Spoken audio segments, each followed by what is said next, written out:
for this one, they will definitely be cheering on their side. And for the formations, by the way, Kim Lansbjørking has gone with an unchanged lineup, an unchanged setup with Cynthia Conlan in goal, a back three of Susan Dia, Portia Boache, and Jocelyn Bonsu. Comfortable Jennifer Kujo, Grace Santua, and Princess Malfo make up the four. Stella Nyamiche slots in the number 10 row with Boy Holoka and Doris Bedua leading the line. For Morocco, it's a 4-3-1-2 setup. Chimi in the heart of goal. Ridwani, Rabah, Benzina, and Edge Howe form the back line. Nakak, Chebak, the informed Chebak, and Robert make up the three.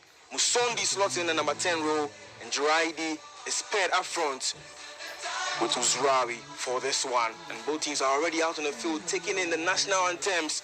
As you can see on our screens here, Cynthia Conlan, who was the hero in the penalty shootouts last time on, will be called upon once again to be the trusted pair of hands between the sticks for the Black Queens. And guys, how are we feeling about this one? I'll start with you, Efson. Yeah, I think the feeling is really good, and I just watched the Black Queens just sing the national anthem, and after the reaction looked very positive. You look at the coach, the Swedish manager, I think after the national anthem he just kissed his wrist, and I think maybe that's his... That's a Swedish way. Yeah, that's a Swedish way, or maybe a special sign to go with the game. And I think it looked very positive. The players are in positive mood, although they traveled via a long distance to Rabat, 9 hours journey. But I think the good news on the Ghanaian side has to be Alice Kusi returning to the side, returning to the match day squad, because the Black Queens missed the services in the game against Algeria. But her being back, although I think she didn't have a full training with the squad, I think she trained alone. So I think that's a positive sign, and also it augmented the team really well. And let's see how it goes. But I have a positive feeling about tonight's game. I feel the Black Queens have what it takes to upset the odds.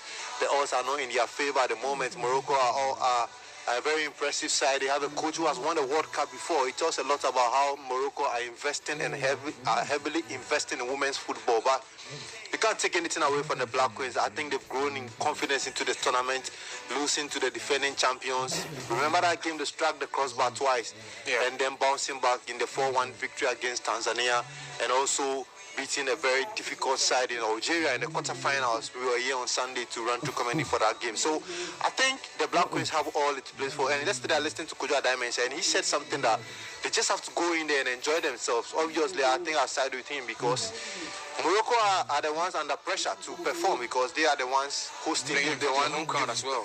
Yeah, they've invested a lot of money into this tournament. They were in the final in 2022, and they want to get to the final again. So for Ghana, they just have to go there and enjoy themselves. I need to see more of Doris Boudua. I need to see more of Chantel Boy Holoka. Against Algeria, I think she was quiet in that game, although she converted a penalty. But we need to see more from our star players, and let's see how it goes. Well, Calvin, I think both of these teams are shaping up to attack. We've seen Morocco, they are by far and away the highest scoring team in the competition. The Black Queens too have shown their attacking prowess in a couple of games. Where do you think will be the breakthrough in this game? Will it fall to the defense? Will it come from attack? Or maybe even the midfield battle? Well, I feel that it's going to be, a matter of the two defensive setups. The attacks are always going to ask questions, and I think that Kim Lansbjørking and her ladies are finding the antidote that will help them create lots of goal-scoring opportunities. But the final third of the pitch, the execution, the decision-making, how prudent, they make the efforts towards goal, and then precision and accuracy has been a little to be desired from the Black Queens. But Morocco trusts them that anytime they get that opportunity, they're going to try one at, Ghana's goalkeeper, who hasn't really been positive until the last game in the quarterfinals, where she came up with 2 brilliant saves in the penalty shootout to boost their confidence. So I think it's just going to be a matter of the two attacks and then defenses taking care of their teams. But whoever is prudent in decision making in the final third should be able to win this. In the midfield battle, I still think that Ghana is still finding that pair of Asantua and then Jennifer giving lots of promise to the team, and we just hope that sort of telepathy will continue for the team to thrive. But I think it's just going to be a matter of the two attacks being prudent in the final third that would decide the game. game. Yeah, speaking of the attacks, Kelvin, we've not seen a lot of Doris Bedua in this one. She scored in the penalty shootout, of course, but in terms of getting the score, she's in terms of open play, we've not seen her in action in that film. Well, I think that she's just decided to not do the simple things, and I always say that you need strikers to do the simple things. You don't always have to score to be the most important player. The last time we were mentioning two strikers who played at the biggest stage, they did not score at the World Cup, but their teams managed to win. Lautaro Martinez, Olivier Giroud in modern times. If you go far back and talk about someone like Guvash in 1998 when France won the World Cup, as the number 9 he was playing up from, by the likes of Thierry Henry, David Trezeguet, and the likes gave much more to the team in terms of goals and assists than he could give. So I think it's just a matter of, as a striker, that's doing the needful. Lay the passes, make that pass, make the runs, run through that channel to create space for other players to also score. And I think that people would appreciate it more than, they used to be. I came to appreciate Karim Benzema because of that style of play. And when it got to his time, he showed up and he was scoring in the absence of Cristiano Ronaldo. Well, earlier we saw South Africa lose out in the semi-final, the first semi-final game to Nigeria by 2-1. And of course, either one of these teams will be joining Nigeria in the final. Nigeria, it is the 12th time out of 15 occasions that they have qualified to the final. It's Mission X for them as they are calling it. And the ball is on the center spots. We're about to kick off. The referee for this one is Suavis Iratunga from Burundi, and we are underway. The ball is already in the half of Morocco as the Black Queens go chasing the ball down. Princess Mafo early on, piling on the pressure, is falling to the feet of Grace Asanto, who picks it up midway through the Moroccan half. She sends it into the feet of Jennifer Kujo, spreads it to the right-hand side. Comfortable is there. She picks out Stella Nyameche down the right-hand side, the far side of Moroccan's half. It's back with Jennifer Comfortable. Sends it all the way back to Susan Dia. And now Portia Bachi, the veteran, the captain of the side, picks it up and makes her way towards the halfway line, plays into the feet of Jocelyn Bosu, but she runs out of room down the near side, just in front of Morocco's technical area. George Vildat's technical area, the head coach of Morocco, who was appointed in 2023. He comes in with a lot of experience, having coached the Spain 2023 World Cup winning team, and he'll be looking to repeat start a feat with this Moroccan side. Meantime, the Black Queens have the ball. There's one back in the midfield center circle, and again Stella Nyameche playing with the wristband, is looking for the run of Doris Bedua, who will give it a bit of chase, but in the end the weight of the pass sends it out for a throw-in. And very early on, the Black Queens trying to pile on a bit of pressure to try and get that early goal to unsettle the Moroccans if possible and rattle a few feathers. Nearly 2 minutes of play and they've shown no signs of nerves in the Black Queens. I think they've started positively, and this is what I was expecting from them, just to get maybe, I think the game plan is for them to get an early goal and just to settle really into the game. So it's positive from the Black Queens, but they need to be careful because the Moroccans are really good on their attack, on their transitions. When they attack, they are really good. They've scored in every game that they've played in. Yeah, they scored in the first game. They got 2 goals. In the second game, they got 4. In the third game, I think Senegal, maybe it was a game that it was a long goal to a penalty. Yeah, they didn't need to do much, but they got 1 goal. And in their quarter-final game against Mali, they got 3 goals. And this is the Mali side that we struggle to beat. So we have to note that. So I think early signs positive on the Black Queens, and let's see how it goes. But early days yet. Well, ironically, Kimlas Björkegren's very first game in charge of the Black Queens was indeed against Morocco. It was a friendly played on the 21st of February 2025. It was a baptism of fire in terms of a welcome. And no, they lost 1-0. Yeah, 1-0. But I think he mentioned he mentioned it in the presser that this is a different Ghanaian side. So let's see if this is truly a different Ghanaian side, then we are expecting a victory from the Black Queens because he said this is a different Ghanaian side compared to the one that lost 1-0 in the friendly match in February. So. And very early on, it looks like Portia Boache is coming to a bit of a coming together between she and Chantel Boy, who unfortunately went in with a start centrally and catching the hip of Portia Boache, who's gone on the ground and clutching her left hip. Kelvin.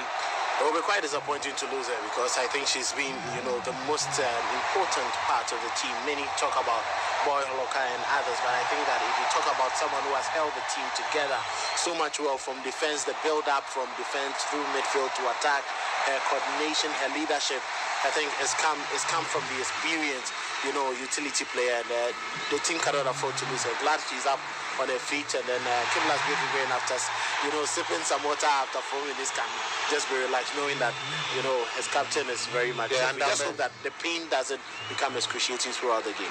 This is just a case of miscommunication, and that has been the bane of the Black Queens in this tournament. They sometimes need to communicate. If this player is going for the body, the other one coming in needs to shout. I think there has been some petty things that the Black Queens have lacked in this tournament. Remember the goal they considered against Tanzania? I felt the goalkeeper should have commanded the area, should have shouted that, oh, I'm behind you, I can handle the ball. Yeah. Rather than they are just improvising and inadvertently heading the ball into the back of the net. In the meantime, Morocco have possession of the ball with Emrichi in the penalty area. She drops it down and sends it upfield, looking for Uzrai Diki.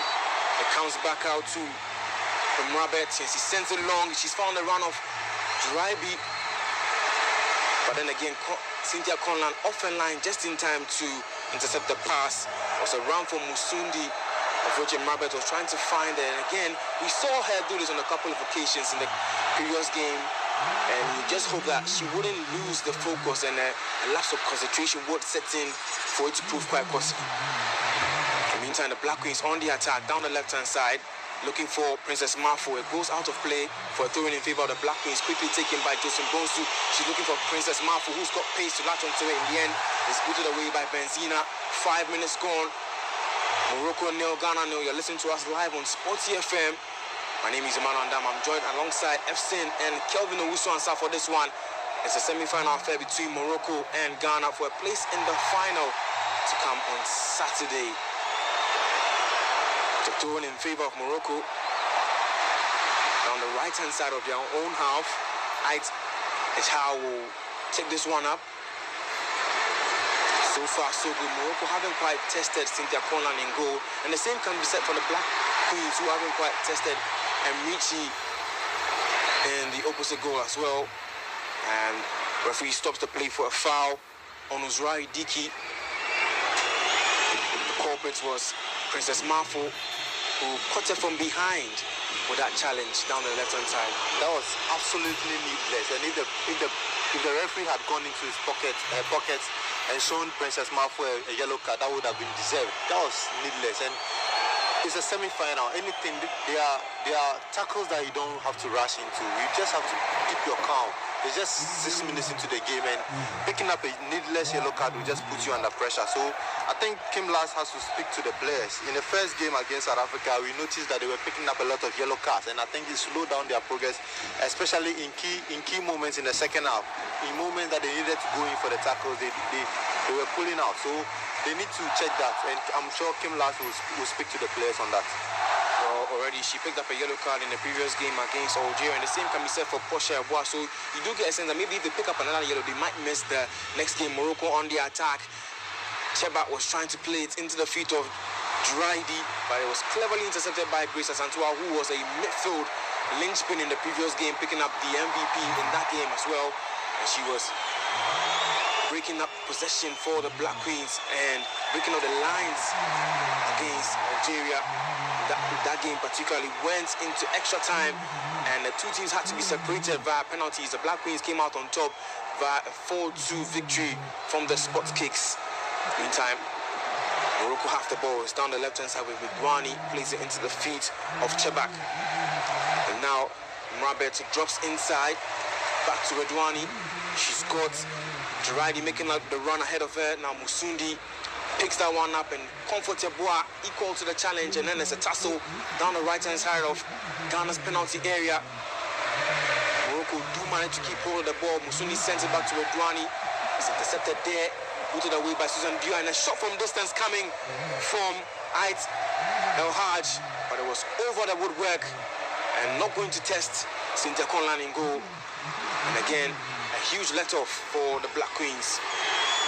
Is there a lot of early signs of frustration from the Moroccans because they're not feeling the ball, they're not having enough possession, and that has been their game all through this tournament. Anytime they faced an opponent, they dominated. Even in the first game against Zambia, that they didn't start really well. They ended up dominating possession. So I think the Black Queens are giving them a tough time at the moment. So the kick from the player was just out of frustration, I think.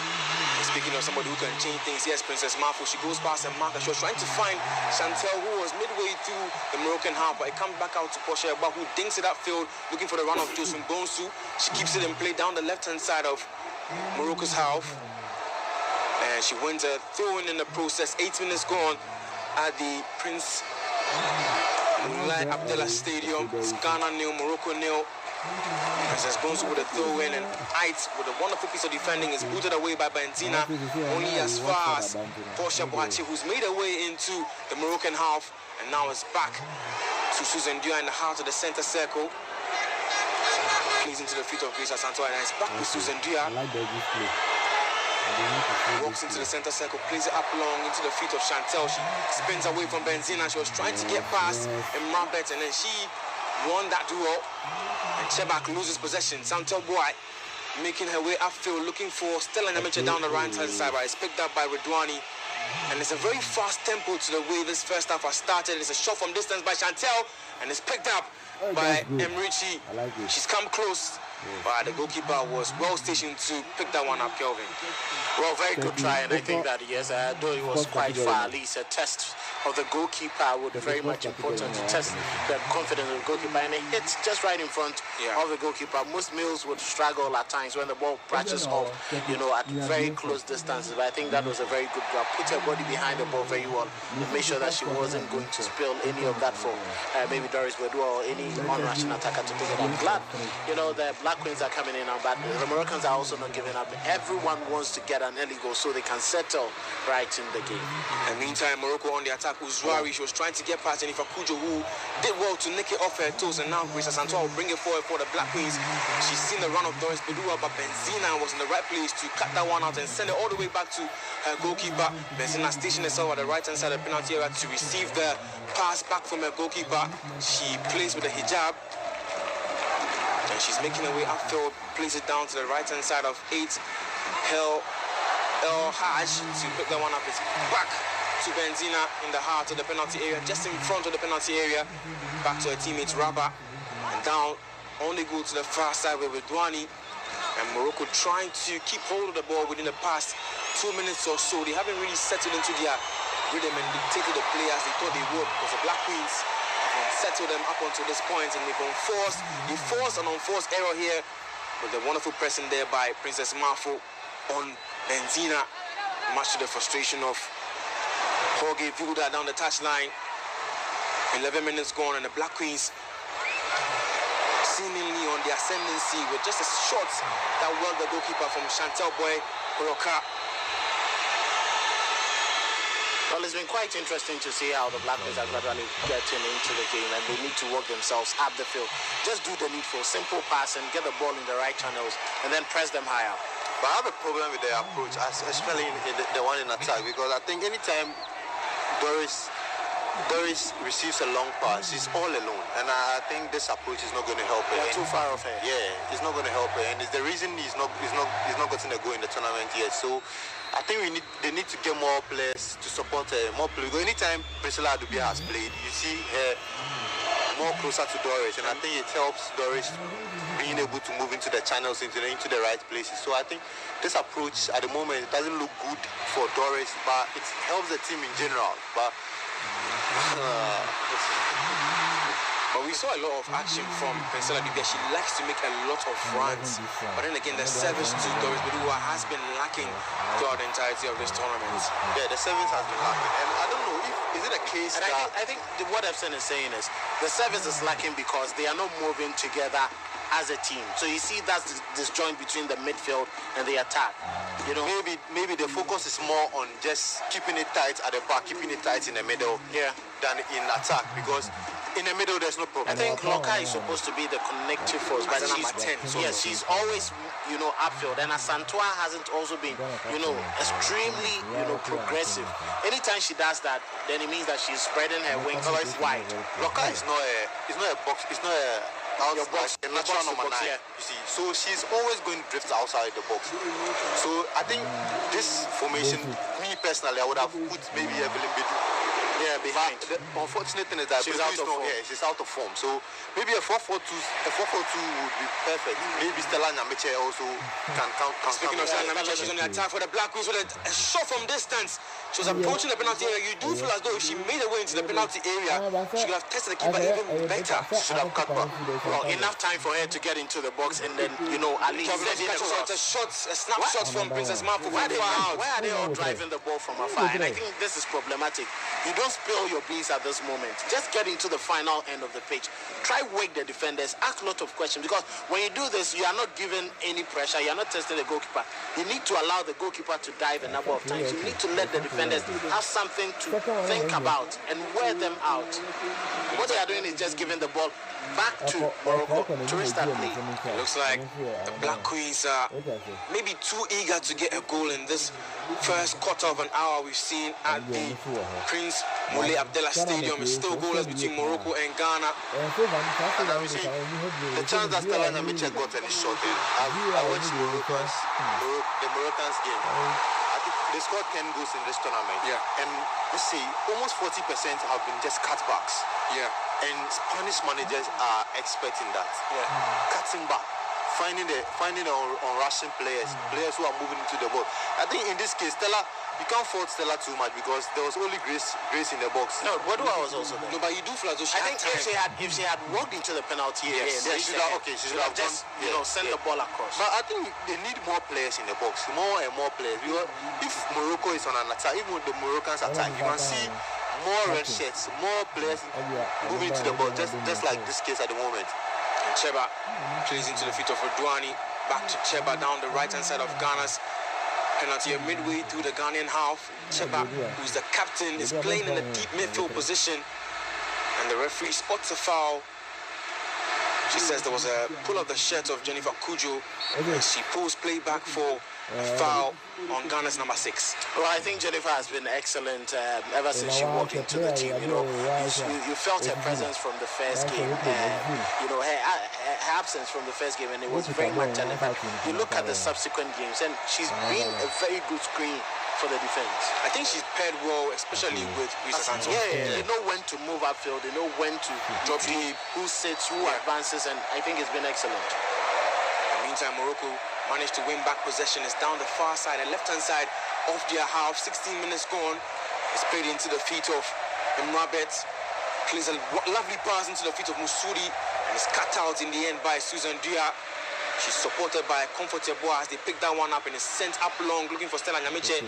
She heads it down into the feet of Chantel. It's picked up by Chebak, and the players pull back for a foul on Widwani instead. It was a coming together between she and Stella Nyamiche on the far side, the left-hand side of Moroccan half, and she's feeling the knock from that collision. As a result, she stayed on the ground. Well, certainly, I think that was a very heavy coming together, and she'll feel that just on her knee. And those are areas you wouldn't want to have. Look at the replay. Those are areas you wouldn't want to have it. And I think she fell awkwardly just on the bounce off, that left leg. But glad she's up. She's a very tough girl, and I'm glad she's picked herself up. Hopefully, she does a lot more in the final third of the pitch. What is actually limiting her is, just like Efson was saying, she prefers to play right behind, the striker centrally. But then she's forcing her out wide. Exactly. It will take some time for her to be very much adjusted to it, and let's hope it works. Kim Lasbjørn understands the quality of these players and what they can do. So maybe her profile is that on the right hand side. She'll be much more productive than being central. Meantime, Musudi spreads out the pass, looking for Osrari Diki. She keeps it in play, and Josim Bonsu does well to stick out the foot to send that one out at the expense of a throw-in down the left-hand side. Meters away from Kimlas Bjorkagin's technical area. The left-hand side is a throw-in for Morocco. El Haj sends it down to Benzina. It's a cross that comes in, and Portia Bois, right place to cut that one out. It's picked up by Doris Bedua, who's dropped deep into the heart of Ghana's territory. She plays to the right-hand side of Stella Namacha, who is playing almost as a right winger in this game. Doris Bedua with a heavy chat. She showed a bit too much of it to Musudi, who nicked it off and sent it all the way back to Rabat. Back with Benzina now. She's playing as a ball-playing centre-back.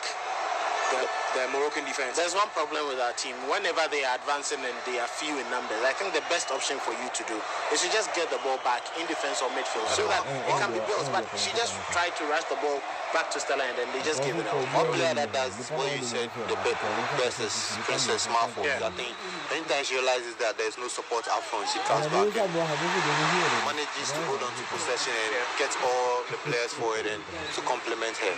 So far, so good. No margin for error. Both teams are keeping it tight at the back end. It's a bit of a shadow boxing affair going out on the field. But then again, the Black Queens seeing a lot more of the ball, trying to get an early goal. Approaching the 20-minute mark is with Portia Boachi. She's making her way upfield. They're going with a long ball, trying to find Princess Marfo. And again, the right back of Morocco, El Haj, cuts that one out. And she concedes a throw-in. Joseph Bonsu, who did not start the first game, has come in and slotted quite nicely in the left back row.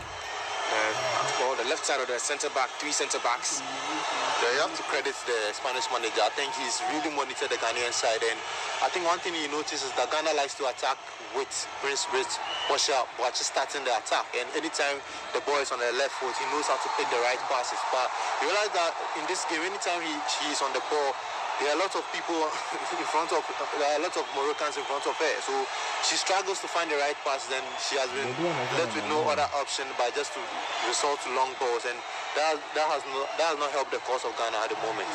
That certainly not helped the cause of Ghana at the moment, and Comfortable has a bit of defending to do. Musuri making a dancing run towards the byline, and she pulls it back. But then again, Jennifer Kujo drops deep to help out defensively, and she tidies that one up for the Black Queens. They will bring it forward. Chantel turns inside, faces her own goal, and she sends it back, and it was nearly intercepted by Musudi. Again, the Black Queens will have to play out from the back, and it's Portia Yeboah. She turns inside, plays into the feet of Joseph Bonsu, who's making her way down the left-hand side. She was trying to pick out Doris Yeboah, who's going on the chase up against Benzina, and she is coming against the pressure from Doris Yeboah, and she boots it out for a throw-in.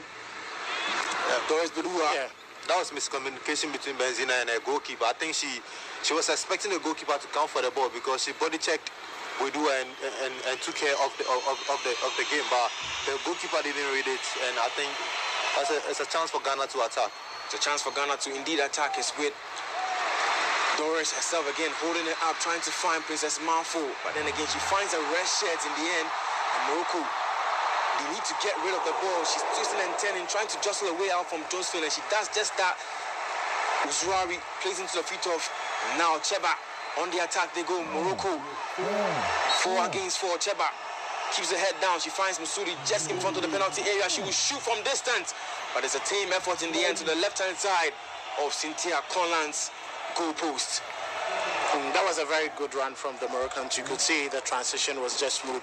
2-3 passes and they are inside the opponent's, penalty area. I expected, a perfect execution or a better execution of that effort than, she did. But you can also give credit to the Ghanaian team. The pressure when they realized there was danger was good enough to put her off, for her not to have a perfect, ball on target. Well, she was unsettled first when you thought she was about to pull the trigger, and now the Black Queens will play out from the back. And this is what Team Ghana needs to quickly think about. Anytime you lose the ball, it's not going to be as smooth as you think. Your opponents have a very technically good as well. Exactly. So 2-3 passes and the counter break, they will be in your house. So you just need to make sure that the balls that you get, you save them and you keep them very well. Okay. You saw how the defender managed to get past 2 players. Uzwari, Josephine Bonsu, and then Doris Bedua. It was just in the spirit of a dribble, and then she outwitted 2 players, and then the ball was sent in. It took Stella to quickly rush back to help augment that defensive force. So the team needs to quickly rethink. Just like I said, it's either you hold up to the ball and make the simple pass, or you just bring the ball back for it to be recycled. The simple passes, especially the Ghanaian key players, because if you've noticed, first 20, 22 minutes, and you realize that anytime Brown Holocaust has the ball, they have two players on top. Grace Asantua has four. Princess Malfoy has been taken out of the game because they realize these are the Black Queens threatening players. These are players who can, these are players who can change the game within a moment of brilliance. So it's the reason the Spanish coach who's managing Morocco has won the World Cup, because he's good at what he does, and I think he's just exhibiting it tonight in tonight's game. Clearly see that he's monitored the Ghanaian team really well. Meantime, Morocco on the attack, and Portia Boachi just at the right place to cut down one. I was a pass from Cheba. She was trying to find Girardi, and it's great upfield for Princess Malfoy to chase. She's got the pace. She does latch onto it. Can she get past El Haj? No. There was a throw in on the right hand side and near side of the Moroccan penalty area, Kelvin. And this is what I talk about, the quality of Portia Boachi. Just one strike of the ball. She made a crossfield pass to find Princess Malfoy when Ghana has an attacking throw-in. These are the things you would want to see.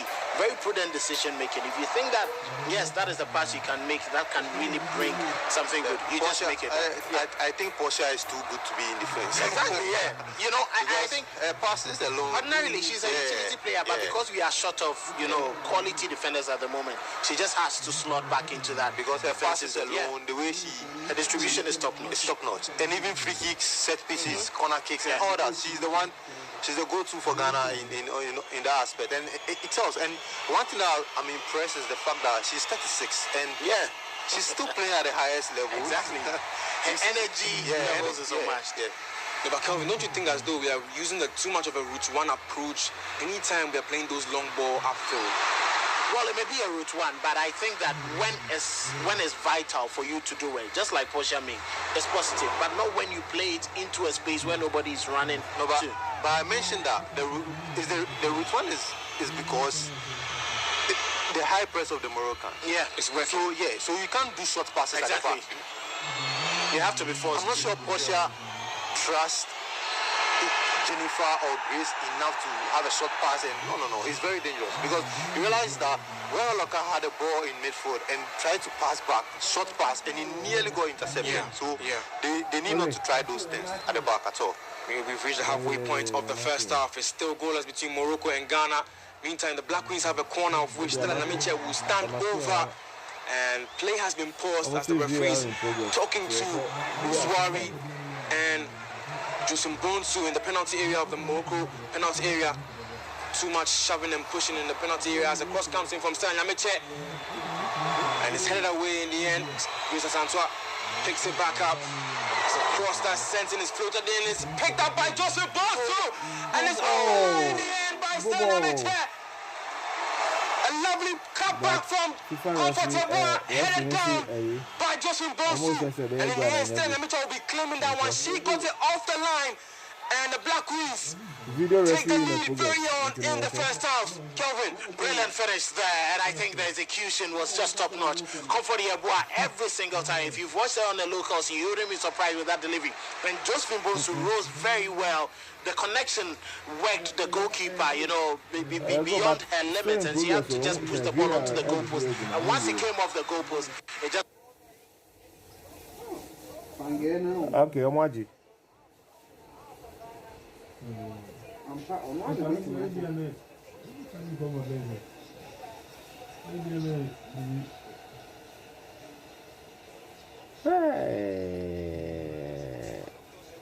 Nasa cross line grasa na sa piempo.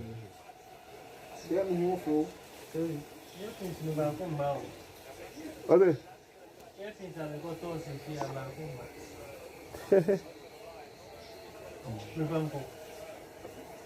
Wow, by this time, I'm more over there.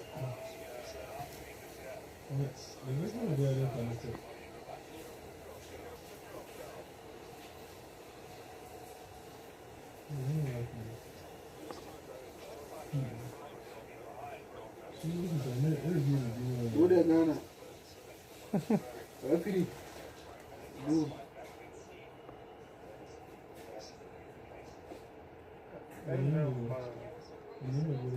It's impressive, and it's really exciting. Comfort Yeboah with the cross. Josephine Bonsu, who I've said has been one of the revelation Black Queens setup, coming in after missing the first two games, coming in and She slotted it really well, and she has been really impressive. Heading that ball on targets, working the Moroccan goalkeeper, and Stella Nyamiche reacting fast to tackle. It's a really good goal from the Black Queens. They deserve it. They've been a better side. In this game. Well, it has changed to the very first goal we scored in the competition against Mali, of which Alice Kusi also got it off the line from a similar sort of approach. It started from down the right-hand side to Chantel's cross, was headed down by Doris Budua, and then Alice Kusi got onto it. And this time around, it was comfortable down the right-hand side, the far side of Morocco's half. It was crossed in.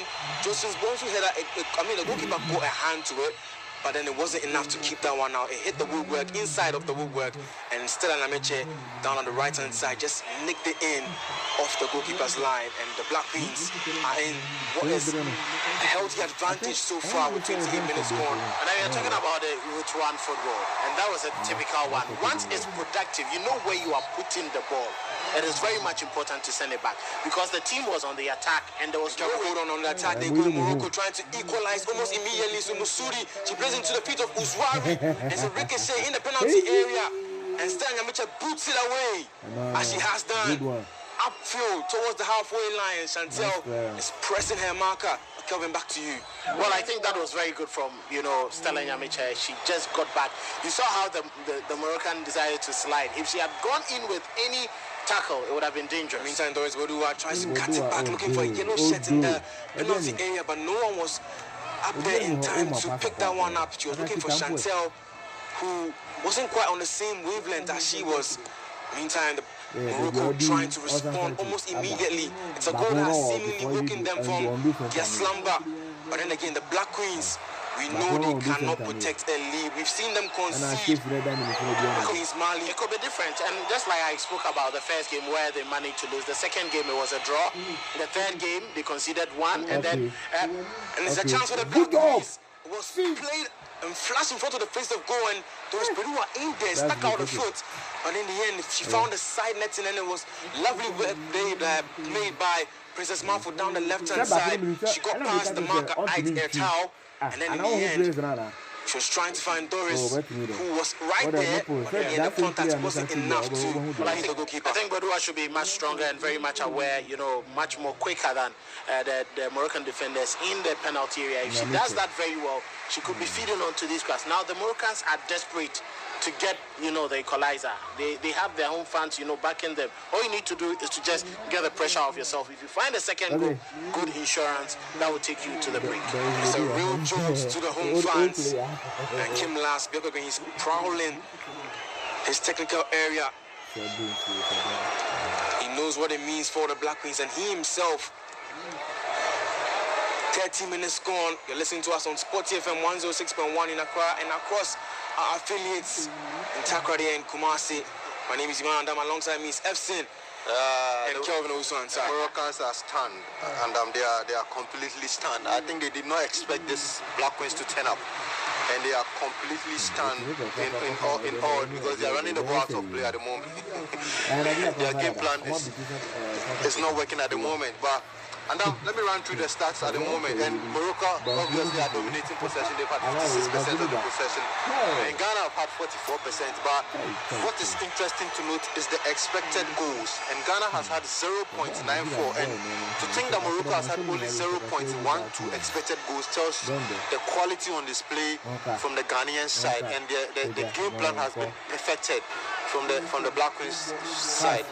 On the go again, this time Stella Nyamiche runs into a bit of trouble, and the referee comes to her aid by pulling the play back for a foul. And she has been wreaking havoc down the right-hand side. Now, although she won the foul, I think she delayed on the ball because Doris made a decent run, a very good run, and I think her pace alone would have carried her further away from the defenders. But she was expecting a pass from Stella. Yeah, and this is what I keep saying. Doris makes the good runs. She doesn't get the pass, and it becomes frustrating.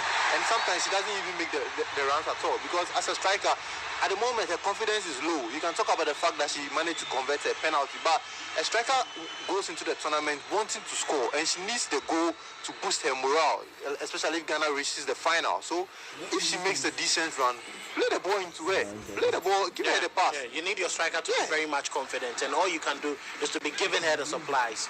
Once she attempted one and nearly got, the goal. It was a corner kick, but it wasn't given. Just feed her a lot more. Is that a laser? Is that a laser on? Yeah, laser. They will consistently be throwing the lasers. All you need to do is women's football your laser. Yeah, these people, they don't care about you. In the women's Euros, Italy looked to have taken the lead against England in that one. Well, it was always going to come. The Italians are very much proficient up front. So cross that comes in from Sarah Nyameche, and there was a shout for a handball by Princess Marfo in the end, but the set piece goes begging, and the Black Queens again in a wonderful position in the first half. We've seen them get into a lead and then again crumble. No, but Andam, I told you I have a positive feeling about tonight's game. I said the Black, and from the way they started, it looks like this is a team well drilled, and this is a team that just came into this game to enjoy themselves, and they are playing under no pressure. Just look at the way Princess Marvel brought down the ball and managed to calm down everything and just send the ball back to restart the attack. It's quite impressive from the Black Queens. With the way the Queens are playing, you would think that they are the home team. Yeah. Meantime, Morocco, they need to respond. Where do they go from here? Usudi, she can't get past Enifa Kujo. And Grace Santoa plays it back to Susan Dia. She needs to get rid of it. Uzwari was pressuring her. Centre field, Chantel plays into Doris Berua, who's trying to press Benzina into forcing an error, and then she does just so. Sana Nyameche plays into Chantel in the penalty area. She was sending across looking for Doris. She picked that one up and it came all the way out to Princess Marfo, who at the snapshots found the side netting. And again, a huge chance goes begging for the Black Queens. I just hope these chances do not come back to haunt the Black Queens, because they've had, since taking the lead, they've had two decent chances to extend their lead, and it could have been 3-0 and it could have been game over, but they've been wasteful. And in games like this, when you are wasteful, you hope that it doesn't come back to haunt you. Well, the idea was clear, the execution lacking precision and accuracy, but it's all about keeping cool, keeping the nerves down. Rose Wadua lost that control, but the ball fell beautifully to Princess, and I think Princess should have just taken her time instead of going with weaker left foot. Bring the ball under control. Don't you think Doris could have taken it on the first time? No, she wanted to control it because the ball had gotten behind her. It had gotten behind her, so she had to trap it and then get back into position before she could balance her body to shoot it. But unfortunately, she couldn't, bring the ball under control. Princess rather should have calmed down, and then at least, even if she wasn't going to go to her right with the left, she could have sent in another cutback, because Doris and then Holoka and Stella were running into the penalty area. Or two chances, premium chances, have not been taken by the Black Queens, as the coach of Morocco is making a change. It's Nakak who looks to be coming off, and in her place is Badri, the number 10, coming into slot in midfield. And so very early on, 35 minutes, and the coach is already digging into his personnel on the touchline to execute the change. I like what I'm doing. You give the coach something to think about, reshuffle his team, give nerves, and let's not forget these are women, and their tendency to keep their cool in games isn't as great as the men would do, and that is exactly what is disturbing the Moroccans. They are giving away cheap fouls ordinarily, which they wouldn't give. You just saw the high press that gave the ball away that Ghana couldn't take advantage of. These are all elements the Black Queens need to take advantage of. Football punishes. Yeah, I'm not too surprised. The 30-year-old has been a pro shadow of herself, because if you are looking at stats, she's had the lowest rating among the Moroccan players, 5.9, and it's really bad. And I think the Moroccan could sense in danger, has just withdrawn her and brought in someone she thinks can help their team, because at the moment, Morocco, particularly to maybe even neutralize Stella Nyameche, because she's playing on the left-hand side. Yeah, so if I was Kim Lance, I'll move Stella to the left-hand side of Ghana's attack to push more, because her pace is causing and wreaking havoc for the Moroccans at the moment. Yeah, together with Princess, I think that in the previous game they switched a couple of times and it actually helped. So why not just try to interchange? Yeah, when they switched, it resulted in the disallowed goal. Yes. Well, the 30-year-old eluding Nakak has been replaced by 37-year-old Najat Badri as the Black Queens go on the attack. Sena Nameche plays with the outside foot looking for Doris Bedu, but the chance is still alive. Doris with a shot. And going to the left-hand side of the stanchion, it was way off target. But then again, the Black Queens probing, but then again, the final play, the final pass has been lacking, and in the end, the shot on goal too has been lacking. The pass was delayed a bit, but when it went, Doris had all the time in the world. She could have taken her time. I think that her desperation for a goal too is actually, troubling her. Just take your time, keep your cool. You could have probably waited and advanced the ball into, the right-hand side and sent it a cutback. I believe that now you are in the lead. You are not chasing a goal. So why the rush? Stella delayed the pass, but I think just when it went in, Doris should have taken her time and executed that. There was a rare moment for the Black Queens on the counter-attack, and then on they go Morocco, and the pass looking from Chebak, looking for Uzuari down the right-hand side. The left-hand side of Ghana's half was Kuba Cook in the end. Cynthia will see that one roll out for a goal kick. Black Queens, that should I say is the third chance that has gone up begging for them. Well, you can see she just decided to create it herself, and when this ball comes in, it's all about they need to move the ball intelligence quicker. Because in counter attacks you have to move it very fast. And Grace, I think she delayed.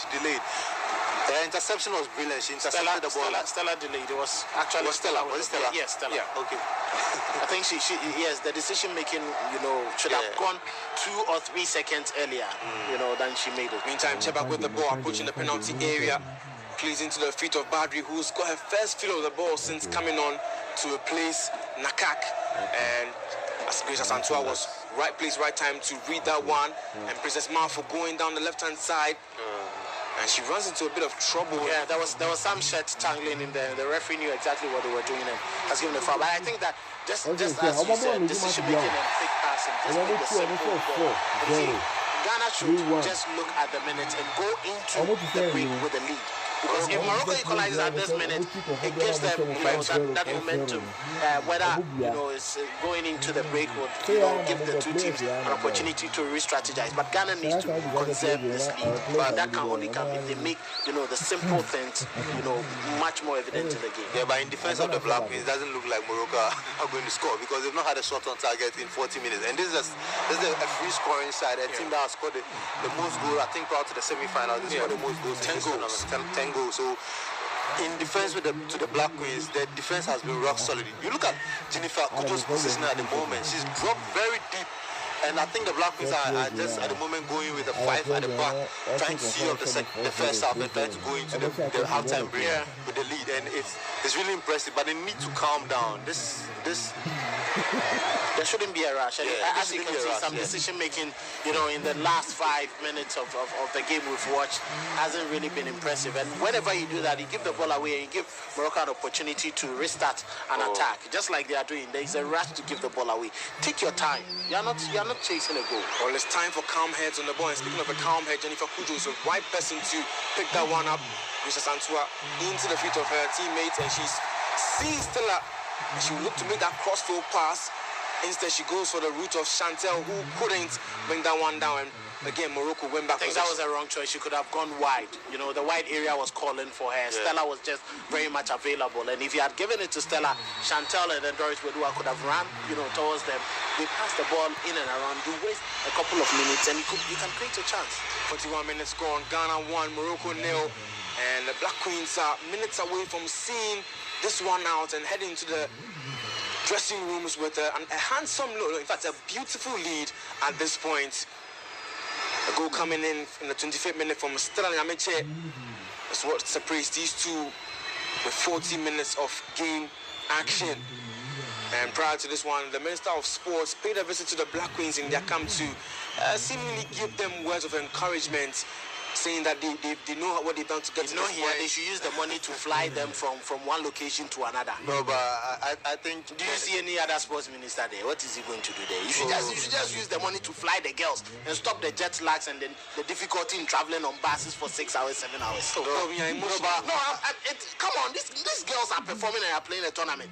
What are you flying there to go and do? When you can use the money and whatever the contingent you are flying there to give them the ladies to fly. What kind of Yeah, but attitude I'm is saying they traveled from Sadia to Rabat. Yes, in a bus. 9 hours.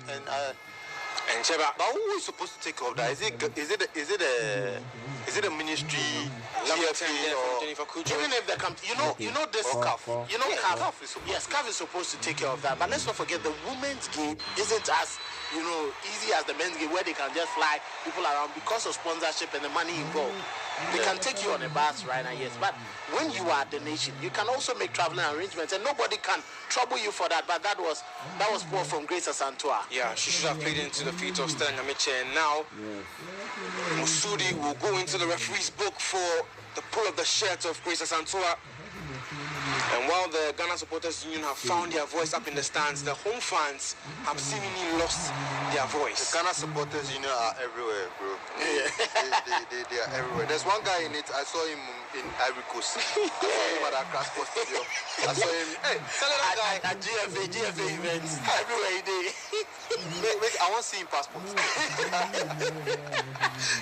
Shout out to our big man Apirugu. Have you seen Apirugu's passport? He go get like 5 passports.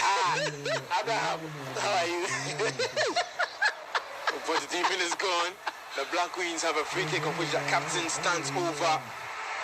Maybe another free kick to potentially use to double their lead is placed short into the feet of Grace Asantua. Back to Portia Boache in the center circle. She sent it to the right hand side for Comfortable to swing in across. She was looking for somebody in yellow in the penalty area. It comes back out to Chantel, and Josephine, who is playing high up in that offensive position, plays it back to Grace Asantua, who will lob it upfield looking for Doris. It's headed away by Chantel. Back to Doris now. She turns. She saw the run of Chantel. Can she? Oh, she goes down, and the referee points for a goal kick in the end. But I think it should have been a corner kick at least. The final touch, well, let's wait and see. But the referee will take a time to listen to the VAR because, yes, Stella managed to get onto the ball first. That can easily be a penalty. Yeah. If I had been on the opposite side, it would have just been the whistle going for Morocco. That was a kick, and the Sudi is already on a yellow card. Oh, She has escaped. Well, she just escapes the scene of her crime. A bit of dark arts in there. She's managed to run away without picking up another yellow card. Maybe the referee's being a bit lenient with this one. They're failing to do the simple things. I don't know whether they're getting swollen-headed. Just give the passes, simple passes, because the Moroccans are chasing the ball. So anytime you do simple passing, they just open up the spaces in their defense and midfield, and you can quickly run through. I don't know why the Black Queens are holding on so much onto the ball. And we are seconds away from halftime with injury time still to come. It's 2 minutes. That's being ushered on by the fourth official. And now the Black Queens have a bit of defending to do down the left-hand side of their own half.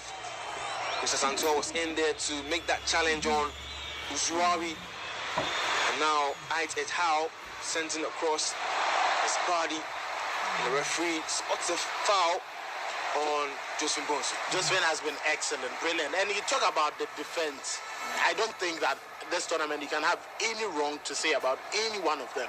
Yeah. From Comfort to Suzanne Yeah. to the captain Portia Boache to Josephine. She's been excellent on that left-hand side of the fence. Many were worried about her quality and then her brilliance coming into play at left back position instead of being central. But I think that she's really dispatched her duties brilliantly. Just a minute into the break, and I think this is the crucial moment that the Black Queens need to be very much careful and keep their goal intact before they go into the tunnel. Well, Morocco will be looking to restore parity just before the break. Badi, midway through the Ghanaian half, she plays it outfield for Cheba, and she nicks it on to the far side for Musudi. She turns inside, plays into the feet of Cheba, and a chance for Morocco maybe. Cynthia Conlan came off her line, and the referee points to the corner flag instead. Much of the surprise. These are dangerous balls, and let's not forget you are playing against the host. Whether you like it or not, certain decisions will go their way. It could be a penalty. It could be easily because Conlan dived in very late. Conlan dived in very late. And Cheba was the... Conlan dived in very late. Let's wait and see. If Susan got attached to the ball, thankfully. Feels as though Susan has saved the blushes of Cynthia Conlan, who was onrushing towards that ball. trying to assert herself in that situation, but it could have been a costly error for the Black Queens. And we've already seen and exhausted the 2 minutes of injury time. Another case of miscommunication. Yeah. Because they just gave the ball, Josephine gave the ball away, and then they just decided to pass it in. That could be the final kick of the first half. I just hope the Black Queens can go into the break without conceding the equalizer. Oh, the Black Queens need to see this one now. We don't want any shades of what happened against Mozambique. The cross comes in, and it's headed away by Josephine Bonsu. Well, good defensive work there, but the Moroccans will pile up the pressure. They will press and ask questions. They'll be looking for that equalizer. But let's wait and see from this kick. Cheba plays a shot to Musudi. Cheba trying to offer support, but the referee says enough is enough of what she's seen in the first half. They are not serious. You have 2 minutes of added time. It's up after 13 seconds. You have an opportunity for a second corner kick and you are passing it. And it looks as though Cheba is complaining to the Don't referee. complain, but you can't blame the referee. It was up 2 minutes. So 2 minutes and some seconds passed. And I think, it was poor decision making from the Moroccans. And this is the right position the Black Queens will want to have themselves at the halfway point of this fixture between them and Morocco in the semi-final. A goal coming in from Stella Nyamiche in the 26th minutes is what has separated these two teams. And Kimlas Bjorkegren, of course, will be the happier manager of the two heading towards the halftime team talks, Kelvin. Well, it's been the best game of the tournament so far for the Black Queens. Very well organized, both in and out of possession. Just the final minutes of the first half that gave lots away due to poor decision making. But I think that it's been excellent so far. I think Ghana should have been up by 2 goals with the number of opportunities that we had. They were much more clearer than what the Moroccans had. But I think big ups to Kimlas Bjorkegren, especially for the goal. Comfort Yeboah's delivery perfectly. Josephine rose high, worked her neck muscles, headed it beyond the reach of the goalkeeper, who could only have fingertips to tap it onto the upright. And once it came from the upright, Stella Nyamiche, very sneaky and alert, she just tucked home. And her goal was always coming from the first game where she came to give, 2 assists, and then also the last game that her goal was, disallowed. Yeah. It was just time for her to get a goal. Hopefully, the likes of Doris Wodua and Chantel can keep their cool, keep their calm, make the right decision in getting, the goals that Ghana needs in order to cushion themselves to get a ticket for the final. But I can't also do this without mentioning Jennifer Kujo. She's been a perfect DM in the last couple of years that I have seen. At this tournament, she's really come into the game, and her calm, her cool has given the Black Queens that sort of shield they need in front of their defense. You take me back to the Black Stars in 2010, 2008, 2009, and I talk about Anthony Annan, number 6 shirt, and she's doing just that. Screen the defense, keep your cool, and then get the team flowing in fluidity. Well, we started with this game with a positive outlook. Are you still holding that positive outlook? Absolutely, because from what I've witnessed in the first half, and I've seen a different Black Queens. They've come in, they've been mentally ready, they've been physically there, they've been tactically apt tonight, and it has been a wonderful first half from the Black Queens. This is the sort of performance that we were craving from the onset of the tournament. But the thing is that they've grown into the tournament. They've come in at the right time. They've scored when it matters the most against the host nation. They've unsettled Morocco. Morocco has scored 10 goals in this tournament, have had no shot on target, and that's really impressive from the Black Queens. And to think that the Black Queens have had 9 shots in total, and more than half has been 5. That's 5 on target.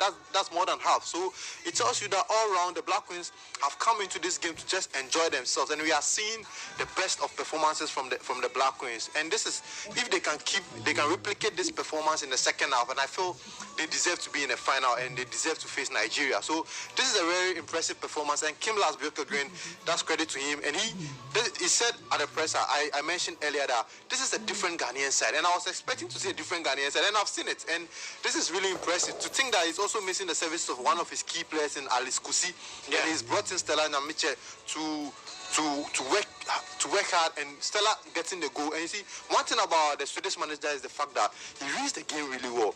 In the first 2 games, you realize that the left back position is a problem. What did he do? He brings in Josephine Bonsu, and Josephine has been a revelation. Yeah. Look at the kind of header that. Look at the header that he got on target that ended up resulting in a goal. So I think this first half is credit to the players, and also credit to the manager, and credit to his backroom staff, everyone involved. And I think the Black Queens, if they are able to maintain this sort of performance, look at the statistics, really impressive. Yeah, really impressive from the Black Queens. They are not ahead in terms of ball possession, but they are ahead in terms of when it matters the most. When that's the score line, and also getting making the right passes and getting the shots on target. So this a brilliant 45 minutes from them, and if they are able to maintain it, they will go into the final pretty confident of upsetting once again Nigeria. But it's still early days yet. We expect Morocco to come really strong. You see the signal from their manager taking off one of his best players who is not performing and bringing on another one. So it's going to be an all hands on deck from them in the second half. They are going to come in really strong. But the Black Queens need to be tight at the back. I like what Jennifer Kujo is doing very early on, sitting really deep, complementing the back three or back five that when they are defending. So it's really good. And Grace Santua has been rock solid in midfield. Yeah. They call him Vitinha. And I'm seeing a Vitinha in her performance. Stella Nyamiche also credit. Boyoloka has been a pale shadow of herself again. That is because there's always 2 or 3 players on her, and you don't expect she's no Lionel Messi to dribble past all of them. So I think a really impressive first half, and I hope they keep it up. Well, the Black Queens are in. Can seemingly say they have 1 foot in the final as it stands, and we'll be back in just under 15 minutes time for the second half for you.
Not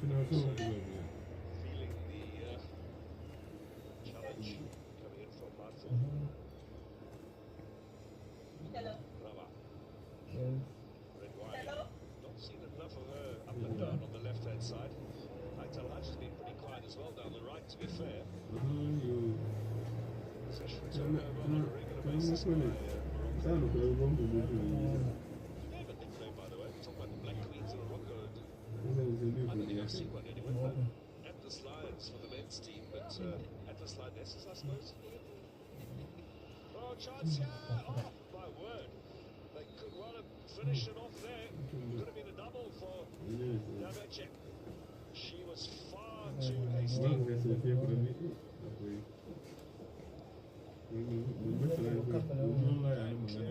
Clearance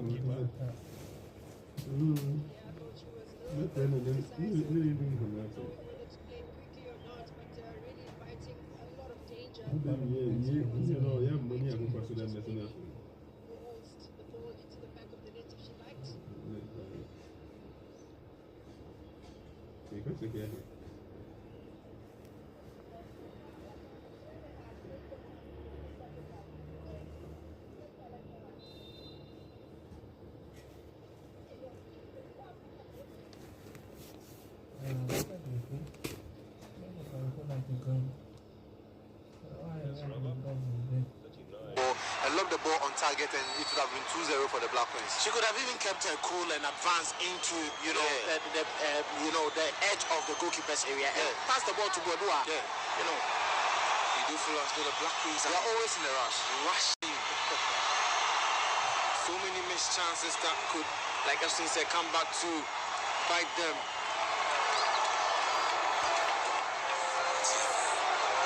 Meantime, Algeria have a free kick just in front of, Morocco have a free kick. You are still drooling over the previous game. No, but they are not Africans, so you can't really blame them. Hey, Morocco and Algeria, A&M. you have to be careful. They sent in long, looking for a red shirt, and then there was found one in the end, but Cynthia rushes off her goalpost to snuff the danger out of which Ozrari was lurking at the far post, trying to nick it in. But then again, Cynthia, who came under a lot of scrutiny and under a lot of questions, she seemingly responded to her doubters with two wonderful saves in the penalty shootout against Algeria, I've seen. Yeah, and she proved a lot of us wrong, and I'm happy for her. Right now, her confidence is up the roof at the moment, and I think in the second half, she's going to come under some pressure because obviously Morocco are chasing the game and they will try to attack more. So she's going to come under a lot of pressure there, but she needs to be calm. She needs to be composed in goal and needs to command the area also.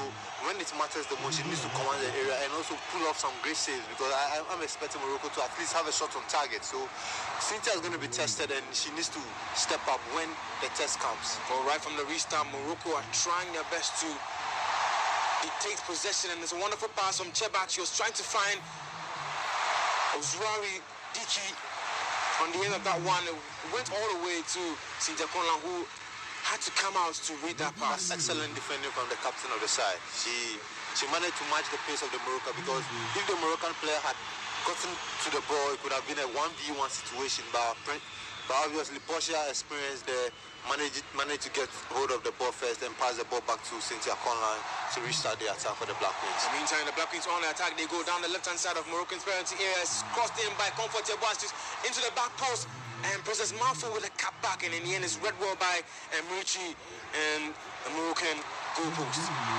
Well, I think that Comfort could have put in a better delivery.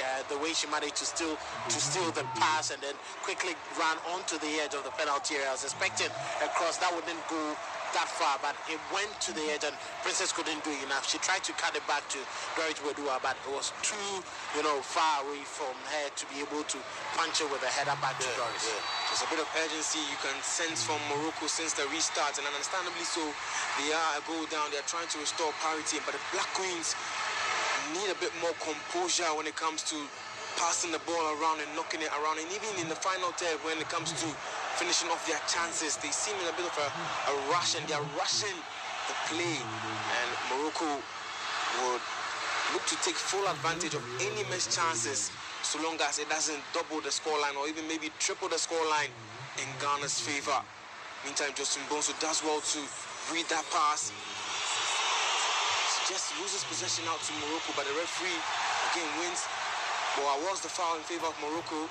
And if they fail to do the simple things, they are going to be punished. And and nearly a lapse in concentration from the Black Queens. Susan Diaz's header came only as far out as Jennifer Kujo, who booted it to the far side, and still the move hasn't gone off yet. Here's Bardi making her way into the penalty area. She plays it and it's tipped over the hook by Cynthia Conlan. Well, it was going to come the second half. The Algerians are going to come at Ghana. They are going to Moroccan. Sorry, and them. So the hosts are going to come at Ghana, and then all they need to do is to just make sure that they prevent them from getting into these tight areas, and that can only happen when they make the right decisions. They are giving the ball away too easily, and they are starting to be pushed back and pinned under the cosh very early on by Morocco, and just what the doctor ordered for them from the restart. More defensive from Ghana. And I think before Cynthia made the save, there was a moment that she nearly committed a blunder, and that was needless. Why rushing out of your goal post when your defender has the ball under control and is going to clear it? I think these are petty things that as a goalkeeper at this level in women's football should not be doing. You see, these are maybe these are one of the reasons that she doesn't have a club at the moment, but she needs to check it, because if a club or if a scout or if an agent is monitoring, she's not going to sign you if you are doing these basic things at this top stage of football. Comfort your boy is being put under pressure by Musundi, and she gives the ball away all the way to Rudoni, and now Bardi, who's been very, very instrumental since coming on. Chebak approaching the penalty area, and Comfort your boy was trying to prevent that one from going out for a corner kick, but it will be a corner kick in favor of Morocco. 52 minutes played, and Morocco trying to, again, whatever the Black Queens did in the first half, they must do a double of that in order to get past this Moroccan team. You see the Moroccans are out like, wounded lions, because they are down by a goal to 1. They want an early equalizer in the first 15 minutes of the second half. What the Black Queens need to do to ensure that they don't concede in the first 15 minutes of the second half. And they're liable to concede. Yeah, but that's because the goalkeeper is not assured at the moment. She doesn't exude confidence. I said confidence was of the Ruba. Maybe I lied, because in the last 3 minutes that the ball has gone closer to where you've seen the jitters. So she needs to command the area really well. She needs to ensure that the defenders are confident and all that, because I think confidence does a lot of good in football because you can see clearly how Portia Boachi approaches the game.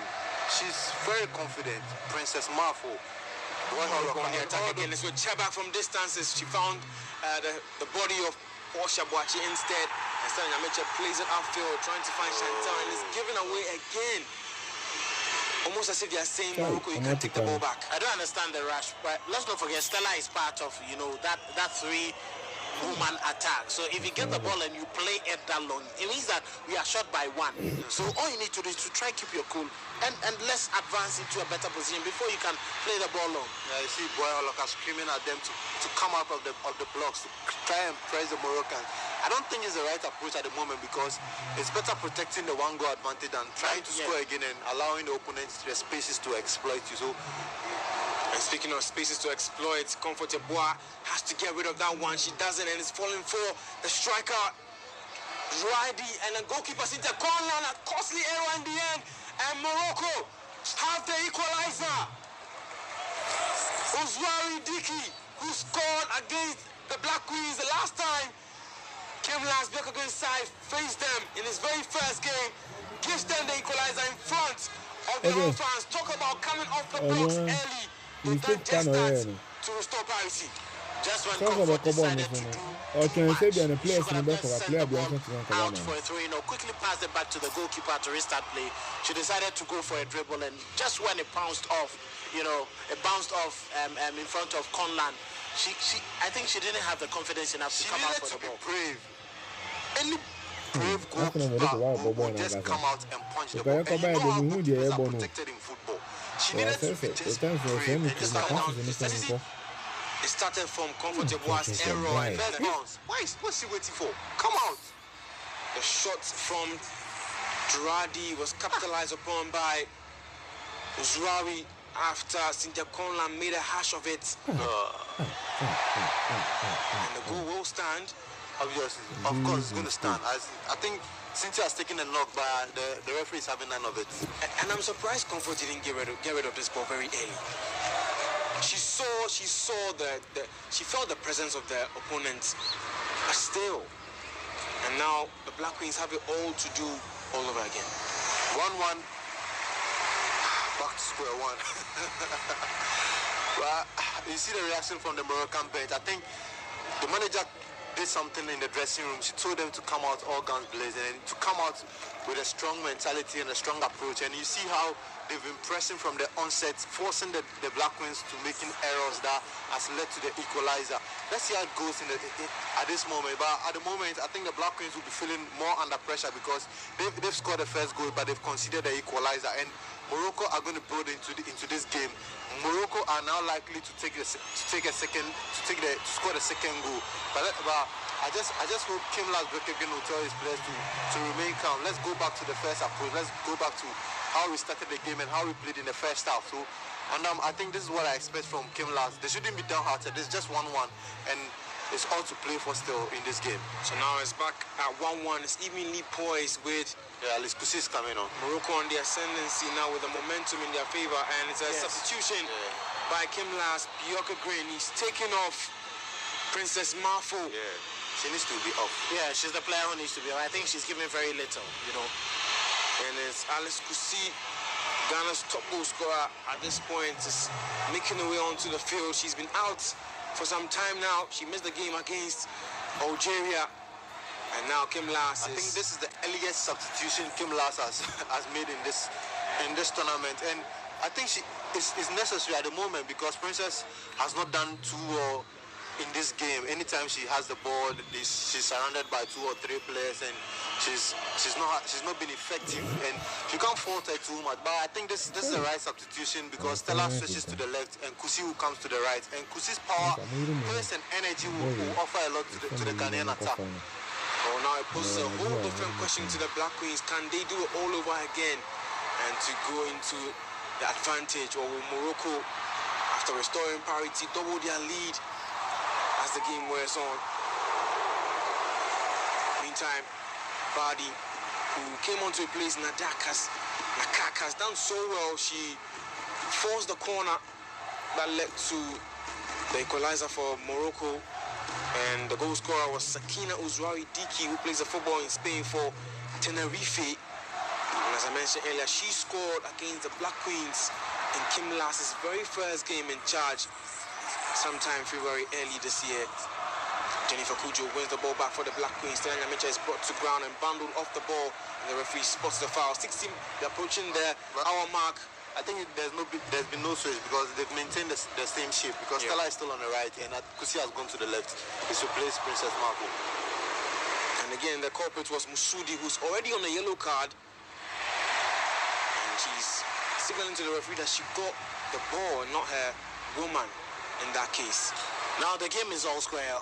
I think the Black Queens need to quickly, you know, start making the prudent decisions they were making in the first half of the game. They shouldn't be hanging on to the ball for so long. Do the simple things. And I've always said it. You do the simple things, you do the needful things, and you can get, you know, past your opponent.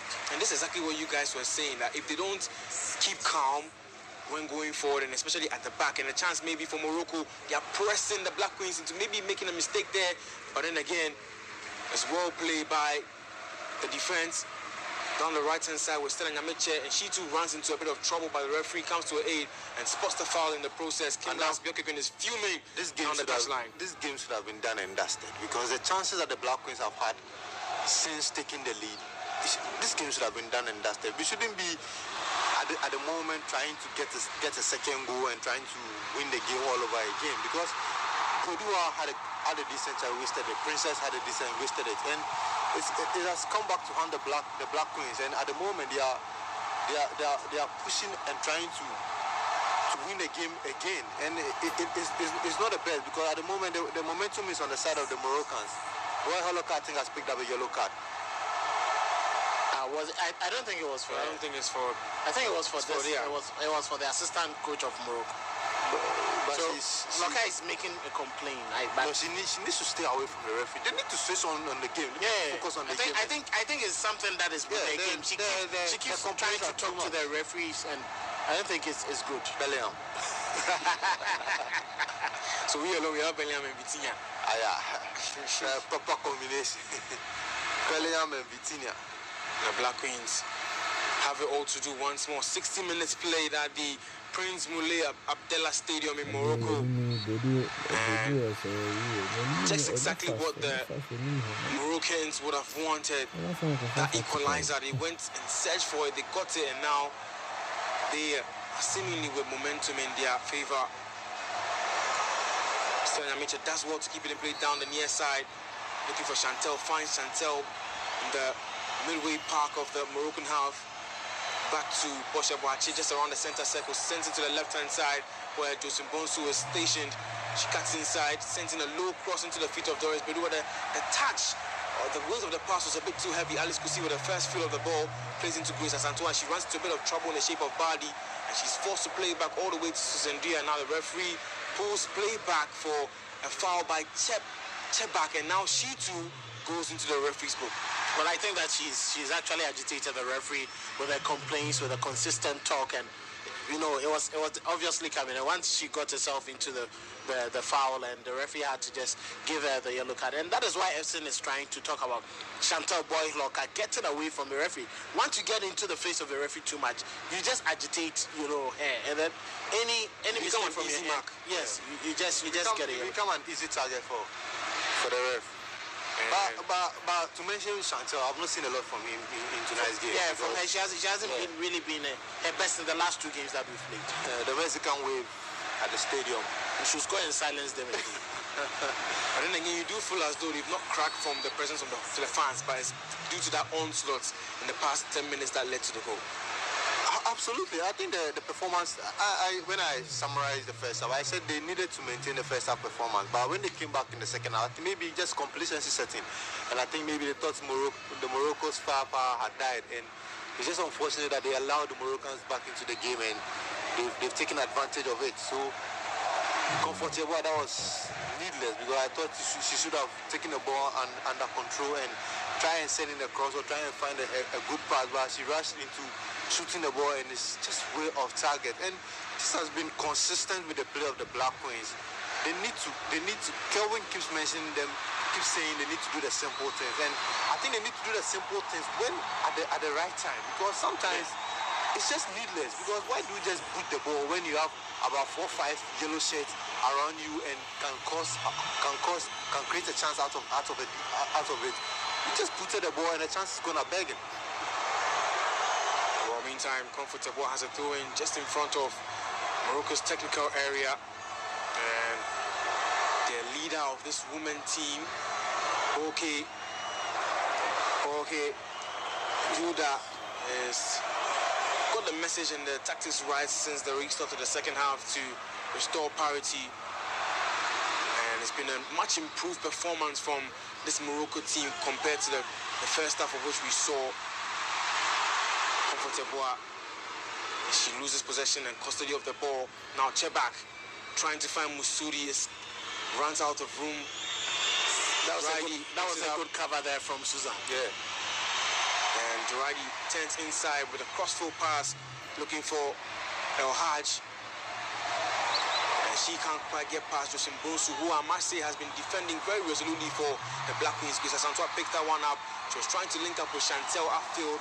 And then again, the weight of that pass, again, showing too much of the ball to Morocco. You see, Chantal is supposed to be the player who will pick up the pass from Grace and then link up with Doris Bedou. But every single time, she seems to be running into the road that, the space that is being filled by Bedou. So the pass before it gets to her would have players from the Moroccan team rushing, and then, they just make the reason Grace and Jennifer delay, like they take too many touches on the ball, because when they lift their head, they do not find anybody dropping. They are number 10. The real number 10 who has to be doing the distribution of the key passes. And across outfield, looking for a red shirt. It comes back to Bardi. And the shot is a tame one, of which Cynthia Conlan picks up. 65 minutes gone. Ghana 1, Morocco 1. You're listening to us on Sports FM. My name is Iman Andam. I'm here with Efsin and Kelvin Owusu-Ansah for a semi-final affair between Morocco and Ghana. That means the Black Queens have been pegged back by Morocco. The goal coming from Uzwari in the 55th minute, doing the trick for the Atlas Lionesses. Meantime, the Black Queens on the attack. They go with Josie Bonsu. She split it upfield for Doris Beluwa to chase. She gets past Benzina, and again, Morocco concede a corner kick. See, that is a problem. If you force your center for it to rush back to pick up the balls from the wide areas or too much deep centrally, by the time she gets into the penalty area, she gets that. And what decision was that? Now it will be a goal kick instead. But I felt Wedua got the ball off. Yeah, but her reaction just gave the referee an easy decision to make, because if it's a corner kick, you should be fighting for it, because the Moroccans were shouting for a goal kick. I think sometimes the referees, they are confused. They want to see who wants it the most, who to take their decisions. But speaking of Doris Beluwa, I don't think she's been sharp enough throughout the entirety of the tournament. And Musudi goes down on the right-hand side of Ghana's penalty area. Ghana defending the goal from left to right now. In all fairness, prior to the tournament, he was one of the best players. Yeah, she scored a hat-trick against Malawi. Yeah, she scored a hat-trick against Malawi. And the first goal scored by Alice Kusi in this tournament actually came from Doris heading the ball that led to Kusi just tucking the ball home. So I think it's just some minor things. It's just a lack of confidence also, because first match she didn't score, second game she didn't score, and I think the third game she was MIA, she was missing in action. The team scored 4 goals. So, but I think one thing that I liked about Kim Lass is the fact that she trusts Budiwa, and although she's not scoring, she's kept her on the field. But maybe with time she's going to bring on Evelyn Bedu to just try and get a goal, because Bedu coming on against Tanzania proved that she has a lot in her to give. Priscilla Dobia is also on the bench, and her experience alone can contribute to the Blasters, to the to the Black Queens having a sharp attack. Yes, because from Morocco is headed away by, it's brought back down for Uzwari to latch on to, and the Black Queens having to do a bit of defending. They are scrambling away, and it's brought away by Grace Asantua, who runs into trouble again. She's surrounded by several red shirts in the end. And then again, now Morocco run out of room down the right-hand side. 68 minutes gone, and a very naming moment for the Black Queens. They had to defend in their numbers against that cross that came in from Chebak. That should have been a yellow card, because he just ran and booted the ball away. Exactly. And preventing Ghana from making a fast I think pass. the Ghanaians themselves are not forcing the referee to be making certain decisions. Well, And again, a pinch off the toes of Josephine. Now Chebak will pick that one up. She has Musudi to her left-hand side. She does well to find Musudi, who can shoot from this time around, and it's blocked in the end. Last-stage challenge by Portia Boachi, the captain. Talk about needing your leader in a very vital moment. She comes to life for the Black Queens. Across from Chebak in the end. The corner kick was taken very quickly. And Doris Beluwa showing her defensive side of the game, tracking back to make sure nothing comes of that play. And again, very nervy moment for the Black Queens. And Portia is clearly not happy, because after making the block, she screaming at the teammates to cover, because it was very easy for Morocco to just penetrate and just make that with one pass and make that simple pass and create an opportunity, because Comfort at the moment is struggling and she needs cover. She needs Nyamiche to drop deep and help her. And now Morocco playing with a swagger of in front of their home fans. Lovely work down the left-hand side. A cross comes in looking for Uzwari, and it's booted away by Portia Boachi, only as far as the number 17 for Morocco, and then the shot comes back. But in the end, this time around, it won't test Cynthia Conlan. It's been the Black Queens are looking rattled at this point. well, they'll be rattled, and especially with the time that they conceded the equalizer. I think that they've given so much away, and that they've, in terms of possession, in terms of chances that they could have converted to take the lead, and even with decision making, now you can still see. There's a change for the Black Queens. It looks like Doris Beluwa is coming on to replace. I called it. Sorry, Adubia is coming on to replace Doris Beluwa. It's the second substitution being made by Kim Lass in this tie. What is wrong with Conlan? She took a kick into the midriff in the goal. The Moroccan goal. But and today we are seeing a lot of strange things happening. Yeah, Kim Last has changed his ways. He's not hanging around at all because 70th minute and he's made to. No, I think Bodua has a knock or something. She's picked up and a tie. I know. But Kim Last very proactive. Yeah, very proactive. unlike the other game, you see, Chantal got injured.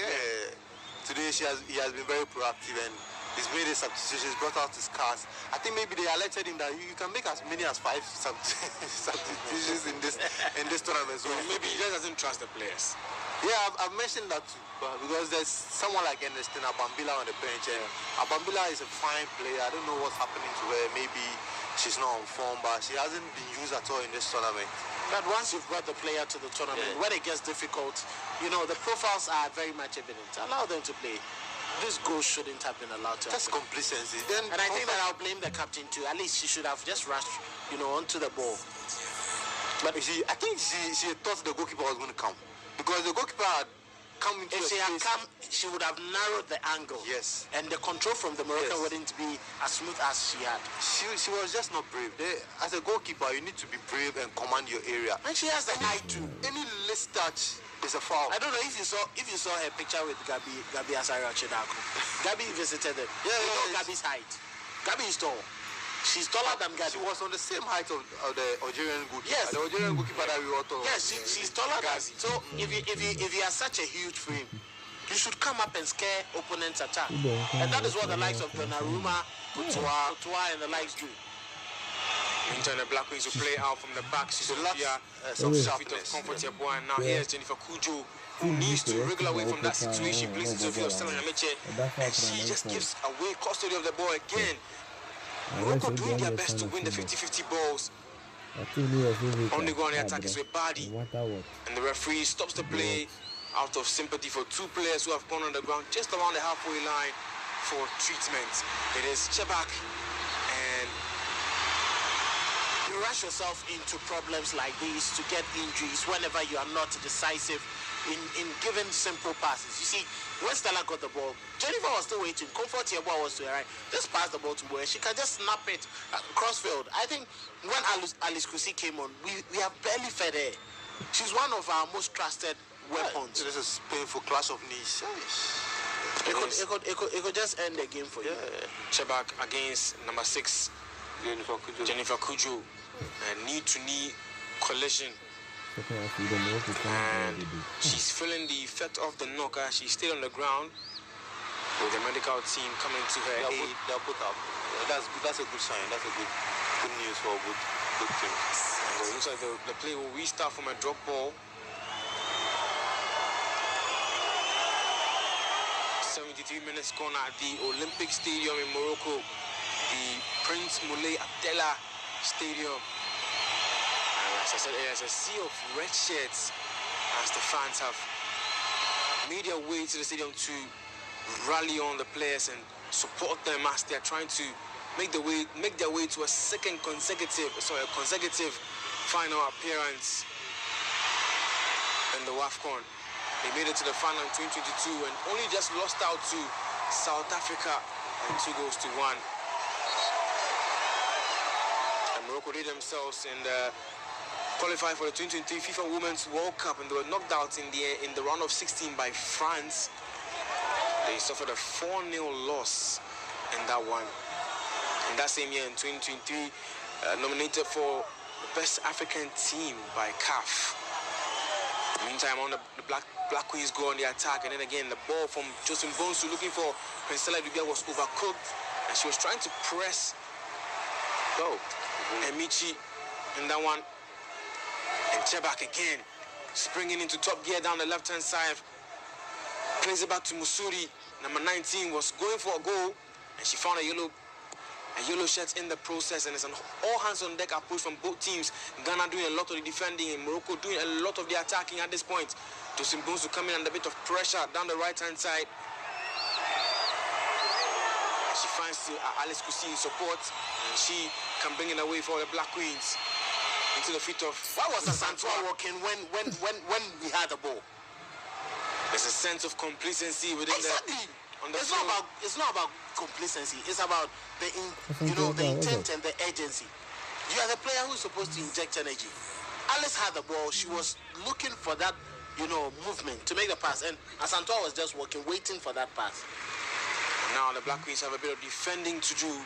It's a set piece, not too far from the halfway line. As her distance to the Ghanaian goal, and the red shirts are flooding the penalty area. Benzina and Rabat making their way upfield. Is headed away by the Black Queens only as far as Duani, who sends back across. Bezani flicks it on. Musudi is there, and Joseph Bonsu does well to bring the move and bring down the attack, of which Musudi goes to ground in the penalty area. She looks to be crushing the left side of her face, and the referee is in a bit of a communication with the VAR team. But based on the replay, Epson, is there something in that one? No, I don't think there's anything. Not at all. She was just looking for it. She decided to go down easy. Not at all.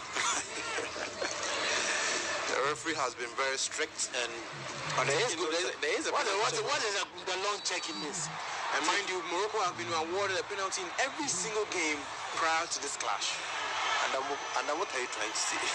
Oh, it could go in their favor. I don't see how this check has stayed that long. There's no way VAR is going to give this. If VAR gives this, then we have to just dismiss VAR from the game because the referee, the on-field referee has seen it, and she thinks this is not a penalty offense because Josephine just too strong. She didn't allow the player to just have her way, and it was just a simple defending from Bunsu. So there's no need to check this. This is a waste of precious time in the game.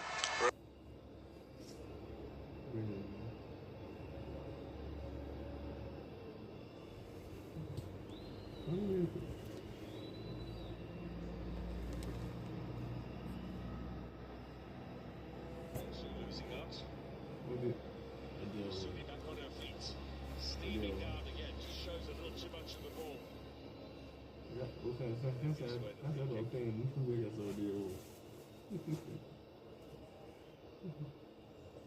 the standard is been impressive.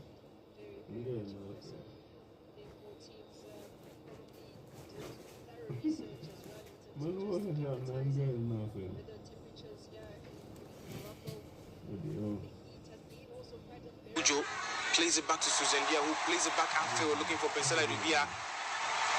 Is Chantal tired or is he injured? Because she's not running, she's not pulling. The past two games, she's looked like a shadow of her former self. She's only doing shadow coaching on the pitch. Yeah, and we don't need that because we already have a coach on the pitch. Exactly. Meantime, Alice Kusi helping out defensively, and Portia Boache plays into the feet of Josim Bonsu, who's now unleashed the run of Pensela Dubia up against Benzani, approaching the byline. Benzani got a hand to Dubia's shirt, and she does well to regular way, but only meeting another set of red shirts, but wins a corner in the process. That's really good play from Priscilla Dubia, bringing her experience to bear, standing strong, and ensuring that she wants something positive for Ghana there, and that's a corner kick.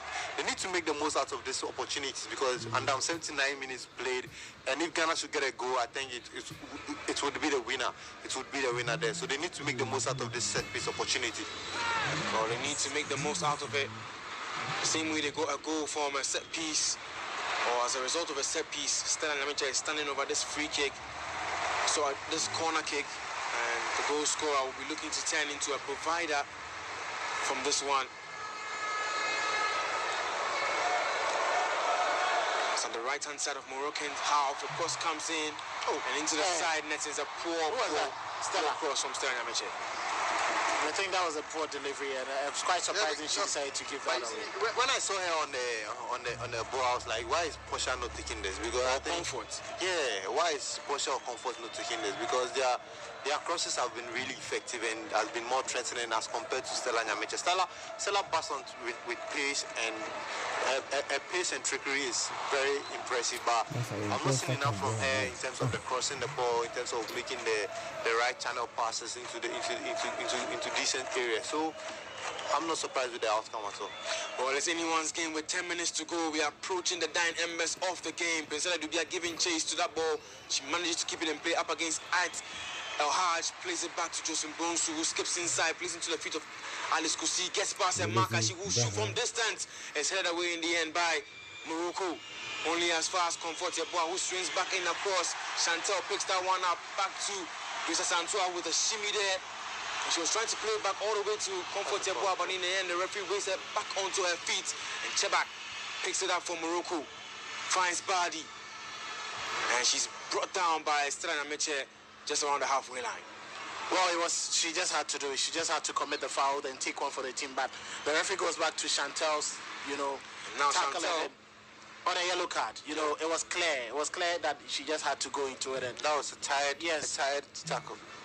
And you see, I think when they got Alice Kusi on the ball, you just realize she's one of your most dangerous weapons. So why not try, build that play, and then allow her into space and feed her with the ball in very dangerous positions, instead of giving the ball away and then giving it to Dubia to sprint. And let's not forget, she's not as fit as you would expect her. So stop allowing her to chase the ball too Even though she's not as fit, and she's had a lot of surgeries in the last 2-3 seasons, anytime she comes on, she's still running. She's still trying to influence the game in a positive way, and I think that alone is impressive on her part, because her coming on, you realize that the Moroccan defense has been stretched. Anytime she makes a decent run, Why is Chantal still talking?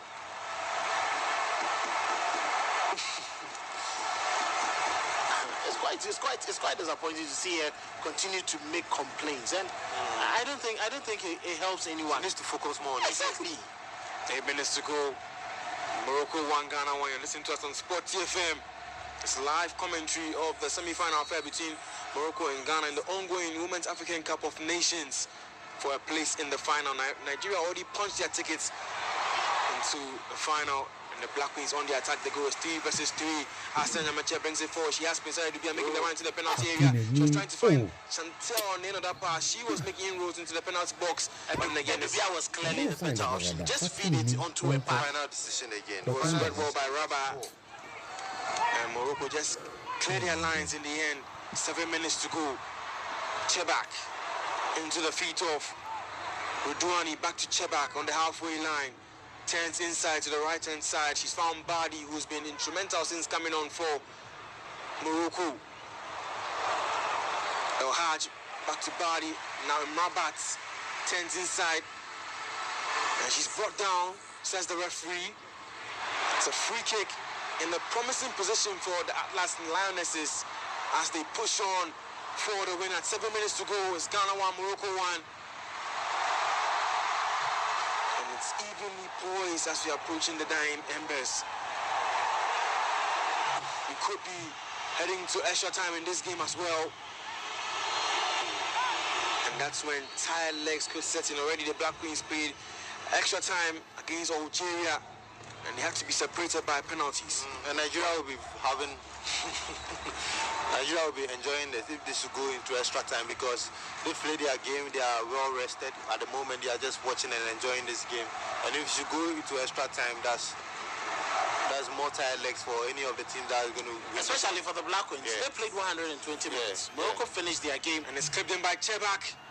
And in the end, Jennifer Kujo does well to boot it up to the halfway line, and Chebak will just pick that one up back to Benzani. And Chebak again down the right-hand side. Morocco on the attack, they go. El Haj plays into the feet of Musundi. She turns inside. She can't quite get past Jennifer Kujo, who boosts it upfield, picked up again by Chebak, and the onslaught from Morocco continues. Trying to up the ante and get that winner just before the game closes, and Cynthia Conlan will pick that one up for the Black Queens. 5 minutes to go. Koshabache into Josim Bonsu. She gets past Musudi. Infield, Jennifer Kujo. Why the of the ball. And it's a bit of tenacity from her, but albeit fortuitous in the end. She gives the ball away, and again Morocco still pushing for the winner. It's sent outfield. It might just fall here for number 9, and wonderful defending there by Susan Dua. Right place, right time to cut that one out, and she might have picked up a knock in the process. The game will still go on, and now the referee spots a foul on Alice Kusi down the far side for the Black Queens. And Susan Dua again coming through clutch just when you thought the Black Queens will be punished for an error. And the Moroccan is down wanting a penalty for what? They want a penalty for a handball on... but that was on their shoulder, so why are they making too much noise? They want a penalty in every single game. Hey! All of which they've converted as well. This is why I think I like the referee. The Burundian referee is very firm. And if it was the previous game, we would have seen an outrageous score by now. Yeah.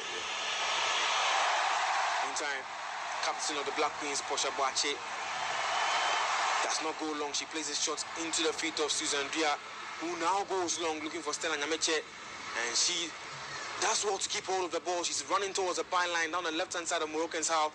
She needs support. She finds it in the shape of Stella Rubia, who plays the shots for comfort. Stella Nyameche runs out of room down the right-hand side and near side of Kimla's block against technical area. And the Black Queens can't seem to play their way up. I know Comfort is playing at the highest level at the moment, but she needs a lot of improvement in its attacking aspect of the game, because in defense she's rock solid, but anytime she has the ball in decent areas in the attack, she's always found wanting. Just look at the needless pass she gave to Stella Nyameche there, and that ended up ruining the attack there. Drawing back into the field of Musundi, and lovely work there by the two. Is cleverly maneuvered, sent upfield looking for Uzwari, and the Black Queens retrieve possession again, relying on Portia Boache's instincts and ability to read the game and position herself in the right place at the right time to cut out that one.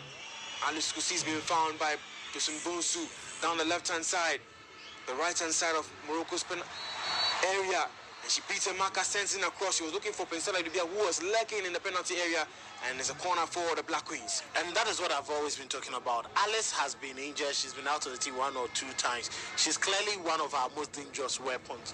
Now she's back into the team. She wants to, make a statement. And clearly you don't get her off the ball so many times. And thankfully, Stella Nyameche is being replaced by Evelyn Bedu. I don't understand why the coach is making this change. What is Locasto doing on the pitch? What is Locasto doing on the pitch? Why is she on the field? What's she offering? She has to go off. Influence. Abeku. Are you seeing the influence?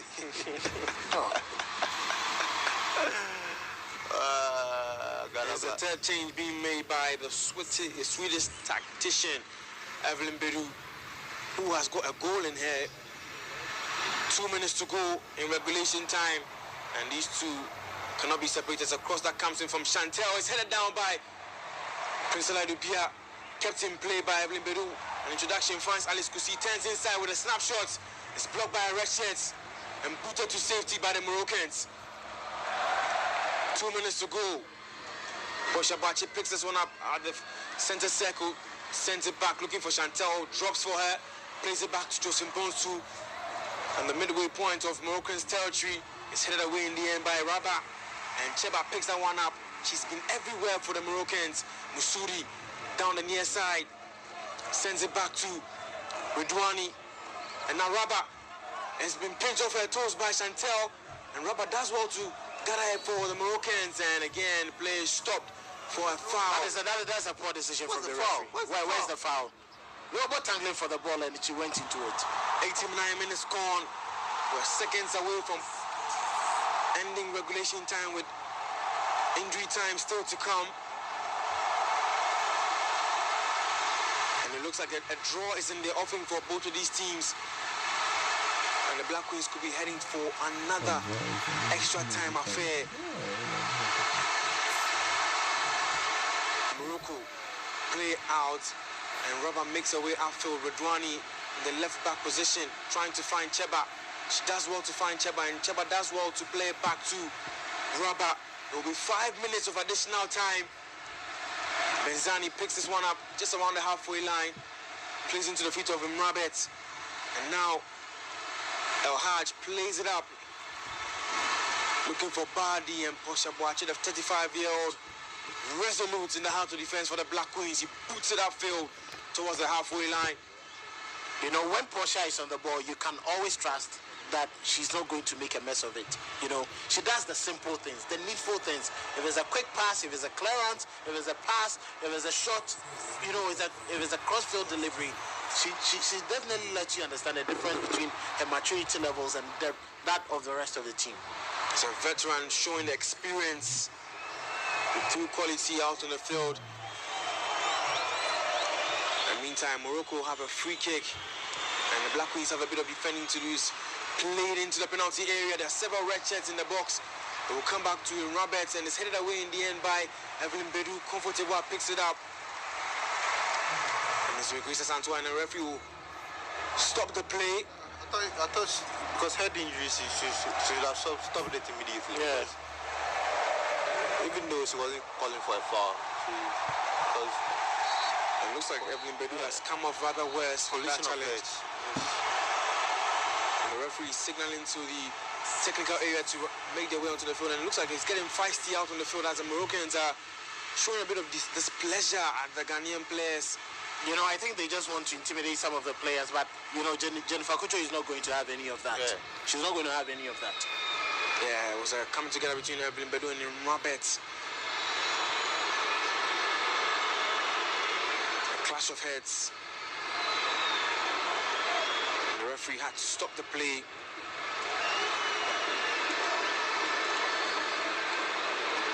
We've seen 1 minute of an additional time. We're into the second minute of injury time as Evelyn Bedu is receiving treatment out on the field.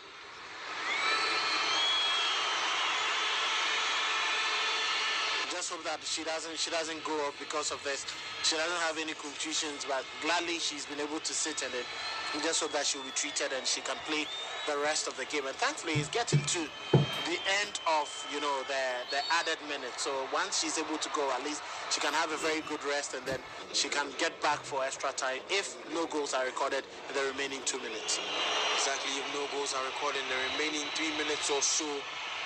Play or restart with a drop ball. Jocelyn Bonsu plays it into the feet of Sizendia, who's just in front of the penalty area. She skips inside to evade the pressure from Musundi, and she sends it high up looking for Pensela Dubia. And there was a nudge from behind from Rabah, who sends it all the way back to her goalkeeper, who hasn't come out and hasn't been tested it so far in the second half. And Evelyn, thankfully, is back on the pitch. And the ball is now with Portia Boache, who you can't fault her for any of the decisions so far. Maybe, of course, in the build-up to the equalizer from Morocco. Everywhere there, I think, yes, maybe a miscommunication between herself and then the goalkeeper. The goalkeeper should have made it very clear. Just like Efson was saying, as a goalkeeper, you need to be very bold. And she failed to assert herself in that instance as Morocco play out from the back with Benzani, the number 3, playing with the hijab, sends it upfield, looking for Uzwari. And Roberts picks it up, and Chebak, the captain, drops into the center circle to have a flow of the ball. Redouani down the left-hand side links up with Chebak, back with the captain of Morocco, plays into the feet of Musundi, and now the technicians of Morocco are starting to get into their rhythm as England restore parity against Italy. Deep in extra injury time. It looks like it's Michelle Adjumani again. It looked as though the Italians were going to walk away with victory, but the 3 Lionesses snatching a draw. And it's Michelle Adjumani again. At the death. The 18-year-old who was a ball girl 4 years ago has gotten the equalizer once again. What a story that one is panning out so far. Yeah, she got the equalizer in the quarterfinal against that is Sweden. She's managed to score again. She's very emotional, but just 2 more minutes before the 7 minutes added time is off. Seconds in our game between Morocco and Ghana. It's 1-1 between the two. Stella Nyamiche opened the scoring for the Black Queens, and Uzwari Diki restore parity for the Atlas Lionesses. And I want to ask you guys, which of the managers will be the happier of the two at this point? Well, I think for Kimlas, none of them. I'm not sure any of them because at the moment. And that's the final whistle from the referee from Burundi. Suaves Iratunga blows this one into the history books. We will go down to extra time to separate the two. It's been tight and cagey since the restart, but Morocco did exactly what the doctor ordered to get that equalizer. And now it's standing at 1-1 with extra time in the offing, Kelvin. Very impressive second half from the Moroccans. They did what they had to do, and they forced a goal from a defensive error from the Ghanaians, but they were punching and pushing for it, and gladly they managed to do it. Let's see what transpires in the 30 minutes of extra time. Let's see what transpires in the extra minutes of extra time. We might just have to resort to penalty shootouts in this one as well, but then again, we'll just be going for a quick break. We'll be back for extra time. Samsung Kick-Off promo is here. The more the city appreciates, the more we reduce the prices. Double price drop on Samsung LED FHD Smart TVs, UHD Smart 4K TVs, QLED Flat 4K, QLED 8K Neo TVs, and OLED TVs. Deal breaker alert. Buy Samsung OLED 65, 77, or 83 inches and get a free projector, plus a whooping discount. Samsung Duracool top and bottom mounted fridge at amazing deals that you don't want to miss. Buy a Samsung 1.5, 2.0 or 2.5 R40 inverter AC and get a free Wi-Fi breaker. Buy bespoke 4-door refrigerator and get a free glass panel. Buy 7 kg, 8 kg and 13 kg Samsung front and top load washing machines for exciting discounts that will make you smile. Rush to Electroland showrooms and authorized dealers across Ghana. Call 050-315-9739. Samsung Kickoff promo. It's a goal for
Welcome back to extra time in this semi-final affair between Morocco and the Black Queens, the Atlas Lionesses and the Black Queens of Ghana. Well, we'll require 30 more minutes to separate these two. It's been tight, cagey, and both of these teams know that there's no room for error as the extra time period has begun. And Morocco playing from right to left as we ended in the second half, and Ghana playing from left to right. Morocco, meantime, have a free kick on the left-hand side of Ghana's area, Ghana's half, and they are seeing a lot more of the ball, just as though we resume the extra time period. Yeah, I think the plan for Morocco is clear. They want to get into the faces of the Ghanaian players and try and unsettle them from the onset in the first half of extra time and try and get a goal. That will be crucial, because if any side that gets the goal early at this stage of the game, I think is most likely to win. So Morocco are just heeding to the instructions of their manager and just playing confidently and moving the ball quicker and all that. Well, Kimlas Bjorkegren has decided to tweak his personnel out on the field a bit by making 2 changes. The goal scorer Uzwari Diki comes off, and she's been replaced by Imani Saud.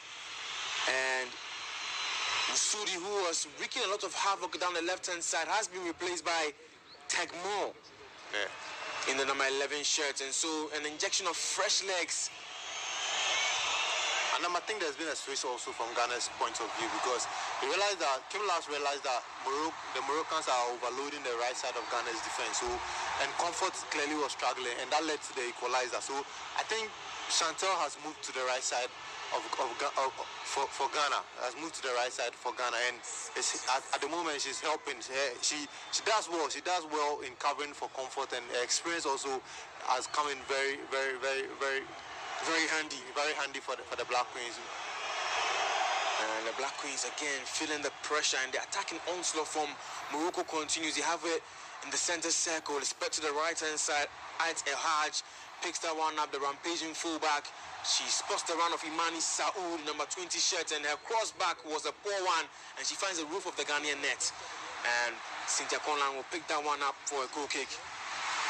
Early pressure from the Moroccans, but Ghana needs to stay calm. It's still, I think we just done 3 minutes into the extra time, and if the plan is to go into penalties, then I hope they did train and they did practice really, really well, because at the moment Morocco has not had any penalty shootout in this tournament, so their cards are in their pockets. But then again, all the penalties that have been awarded to them has been converted. Yeah, by one player. Yeah, but you see, the other players, you've not seen them play. Yeah. So all their cards is in their pockets. But for Ghana, they've been tried and tested. Yeah, they've been tried and tested, and Morocco will know that Ghana's penalty kickers are all their strength is putting the ball on the right. So I'm sure they've also trained their goalkeeper to be very agile when he dives to the right side of a goal post. So I think it's going to be finely balanced in extra time and also in the penalty shootout. No margin for error as we are approaching 93 minutes done in the first half of extra time. Chantal Boy Holaka, the flag goes up against her down the near side from the cross that came in from Portia Boache. The Black Queens have been defending for the last 30 minutes or so without really creating a premium chance of which they could take. And Emichi in the Moroccan goal has not been tested or troubled for the last large part of the second half. Yeah, the chances dried up after the Morocco equalizer. The momentum just shifted onto the part of the Moroccans, and they've handled the ball better. They've been more composed anytime they are in decent areas, and I think they've also not fashioned out a really clear-cut opportunity. So you have to also credit to the Ghanaian defense that they didn't allow the Moroccans to just walk over them when it looked possible. And so the cross from Tegmo has been taken by Cynthia Conlan, and she almost immediately gives the ball away to Morocco. Was picked up by Bardi. And if they keep on giving the ball away, they are inviting more pressure from Morocco. Absolutely. And Morocco have shown, and even in this game, they show that the more opportunities that come their way, they can bury one or two. And that's a problem. Yeah, they have that clinical nature. They are very clinical as compared to Ghana. And you see the chances that fell to Ghana after they took the lead, if it had fallen to the part of the Morocco, they would have converted. Chebak and all those, the number 9 shooting player, they are very smart, and they know how to just put the ball at the back of the net. Well, speaking of Chebak, she's plays it into the feet of Tagmo, who's been hugging the left wing here up against Comfort Yeboah. She saw the run of Ridwani and Jennifer Kujo having to race back to put in a defensive shift. She's a defensive midfielder, of course, but then again, she's looking very tired out on the field. And I think Jennifer just knows there's nobody on the bench that's come to replace her, so she needs to continue playing. So although she's tired, she's still working her socks off, she's still running, she's still covering for Comfort Yeboah, and it's for her, that's a woman of the match performance from her. But let's see how it goes. I'm not too sure if she's going to get it if Morocco wins it. Morocco wins it. Morocco, again with their captain Chabe looking for Saud. Portia. And again, Portia Boache read that one like Van Dijk reads for Liverpool. And now Gracia Santua picks it up in the center circle. Crossfield pass into the feet of Pensela Edubia. Chantel retracting from an offside position. She raised her head and she spots Alice Kusi making her way into the penalty area, but in the end the cross was overcooked, and now the fly goes up against Chantel. Clearly the tired legs of Chantel telling, and I think that should change. Should be changed. And the body language from Alice Kusi you just know that the frustration is building amongst the Black Queens out on the field. Yeah, because if I'm giving 100%, another is giving just 50%, so I'll be frustrated, because this is a team sport. It's football, 11 players. Everyone needs to give 100%. If Chantal is tired, or if he thinks she can't move properly, or she's not able to, I think sometimes you need to go to the manager and tell the manager that, oh, Charlie, I can't, because she's clearly not helping the team's cause at the moment. And I think maybe the fans has gotten into her head because there's been a lot of fans, there's a lot of praise. But in the last two games, including this one, he hasn't done enough for the team at all. And Alice Kusi was trying to go past the marker down the right-hand side of Morocco's half. And then again, she runs into a bit of traffic. 97 minutes gone. There's extra time between Morocco and Ghana. And Kimlas Biokegun on the touchline is getting very animated as the game goes on, and you can understand why. Frustration gradually settling in for the coach, but he needs to keep his cool and then make sure that his what he wants the girls to do or the ladies to do, he just sends it quickly to them. And meantime, again, Portia Boache, the veteran in the heart of defense. No wonder she's donning the captain's armband, and she herself has been brought down by Tagmo, who has been introduced by Jorge Valdi for Vuda for the first half of extra time. And the Black Queens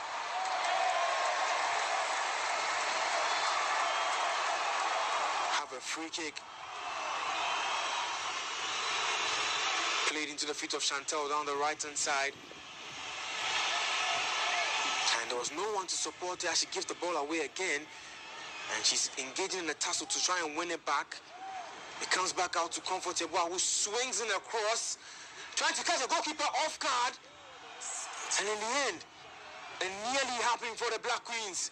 The goalkeeper, Emrichi, who has virtually, not been tested, parried it right into the feet of Evelyn Bedu, and she too, couldn't quite get her head on target. I think she couldn't keep her cool if she had relaxed, because the goalkeeper was off balance.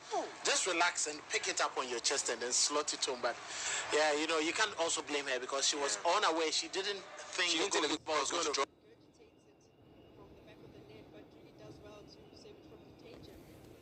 What it does do, I think, as well, is tell Comfort Yeboah, put a few more of those ones in there.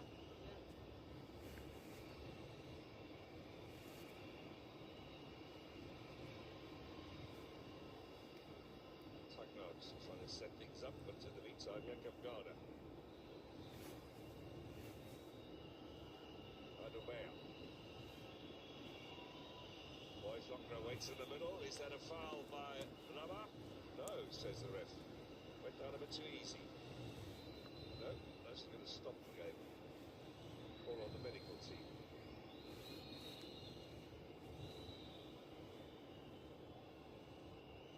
this is a it's foul. even a yellow card. Yeah. There was a hand into the face. Clear elbow into the face.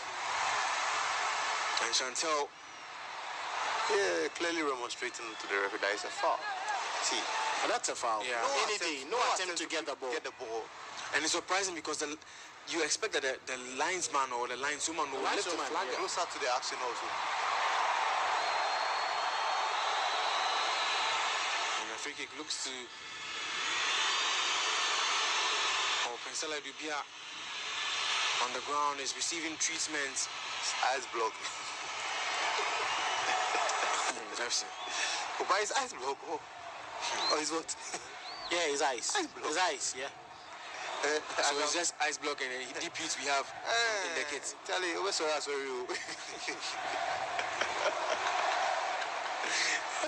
Eyes block. Charlie. 101 minutes done at the Olympic Stadium in Morocco, the Prince Malay Abdallah Stadium.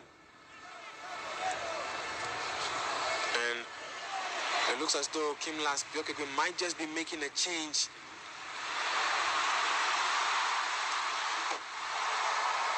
As the play has been paused by the referee. A drop ball. Finally, Chantal is off. Yeah, she had to be off.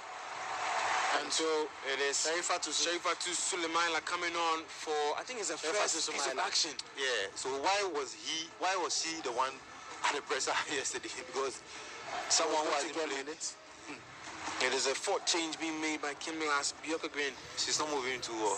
And already it's getting the feel of the ball. The cross comes in from comfortable. It's headed out by Saoud, who's Sharifa is not moving too well. defending, and everybody wins it off Chebak. Back to Jennifer Kujo. Versus Antoine sends the ball to Jocelyn Bonsu. And she also sends it back to Portia Boache. And Chantal was playing with a yellow card. Disappointing performance from Chantal tonight. Very disappointing because in games like this, you need your best players to step up. And tonight, she did not step up. And it was just a pro shadow of herself.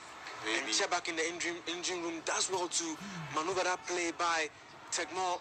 A bit of yours, mine in there. And now the number 9 plays into the feet of Saoud, and Cynthia Conlan did just so well to come off her line in time.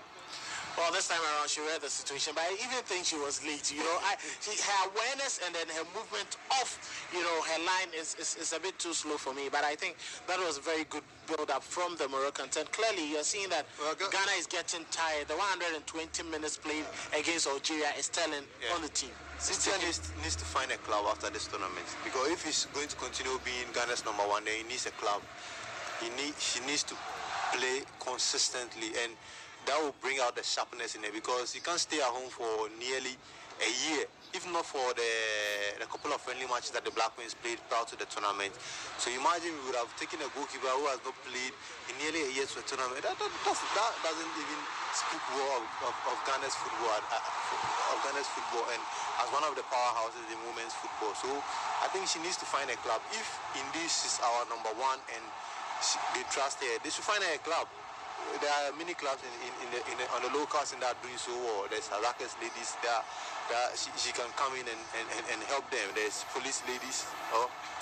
Yes, so many other clubs. And I think that she should find herself a club if she wants to stay. Because I think Amenyaku seems to be very active, and if very ladies. Yeah. Very ladies. Very ladies. So Chebak will have to make her way off the field. She's a top goal scorer in the competition so far, but then again, she didn't find the back of the net in this particular game. In the place comes Larami. And now I said very ladies and Kelvin is laughing. I don't know why. I also don't know why. Very ladies said you're in team that too. And there were no choose. 1 minute to go in extra time. Of course, knowing very well that additional minutes will still have to come. And Sharifatu was pressing upfield, and Saoud. Larami plays it upfield. And again, comfortable with almost what looks like a cross error. And again, she has to be saved by Portia Boache, who's racing to keep that one in play. 1 minute of additional time, who has been ushered on by the referee, and Sharifa too again gives the ball away, tries to win it back, does well to win it back, and again gives the ball away again. Black Queens are flirting dangerously with this Moroccan side, who can punish them for their wrongdoings, and so far so good. The scoreline is still 1-1 between Ghana and Morocco. Christa Santua racing upfield, trying her best to make something happen, and Princella Dubia offering an outlet. She might have been offside. The play still goes on. No one is up there to support her, and she can't quite get past the marker.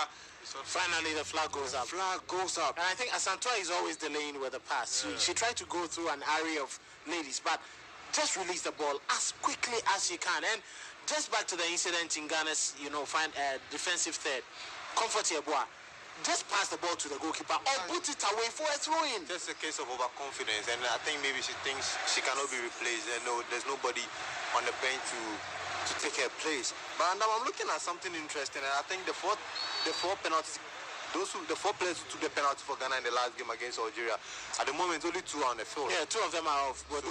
So there's Josephine and Beduba. I've seen Alice Kusi play a penalty in the she converted.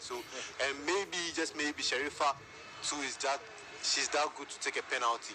But I can see Morocco are bringing in fresh legs, and maybe they are bringing in their best penalty takers. And as I mentioned earlier, Morocco have studied us. They know those who are going to take our penalty kicks. But for Ghana, we don't know who are going to take the Moroccan penalty. I'm not sure if they went back in time or did a lot of analysis in terms of penalty shootouts, watching previous games of Moroccan players taking penalties.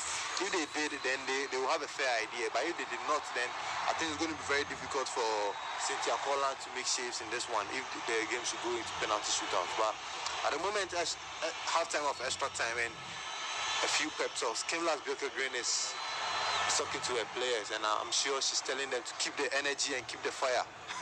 That is what is essential at this moment, to keep the energy up, to keep making the simple decisions, because now you have tired legs. In order not for you to be making mistakes, you need to keep it simple. You need to keep it simple. 15 minutes more to go before sudden death end the penalty shootout. The Black Queens have been in that position. They were in that position against Algeria and quarterfinal before this semi-final. And Morocco and the Black Queens have 15 more minutes for either one of these teams to snatch victory from the jaws of a draw at this point. And the play will restart with the Black Queens kicking from right to left and Morocco defending from left to right. And both teams have made necessary changes, but the scoreline is still 1-1. The goal scored by Stella Nyamiche in the 25th minute, and in the 55th minute, it was parity that was restored by Usrari Diki for Morocco. And the second half has already restarted. As the action carries on, it is the 2024 Women's African Cup of Nations right here on Sporty FM. It's a semi-final affair between Ghana and Morocco. The Black Queens have a throw-in down the right-hand side of Morocco's half. Ait El Haj has been given the captain's armband in the absence of Chebak, and Alice Kusi does well to win a throw-in down the far side. It's a corner kick instead.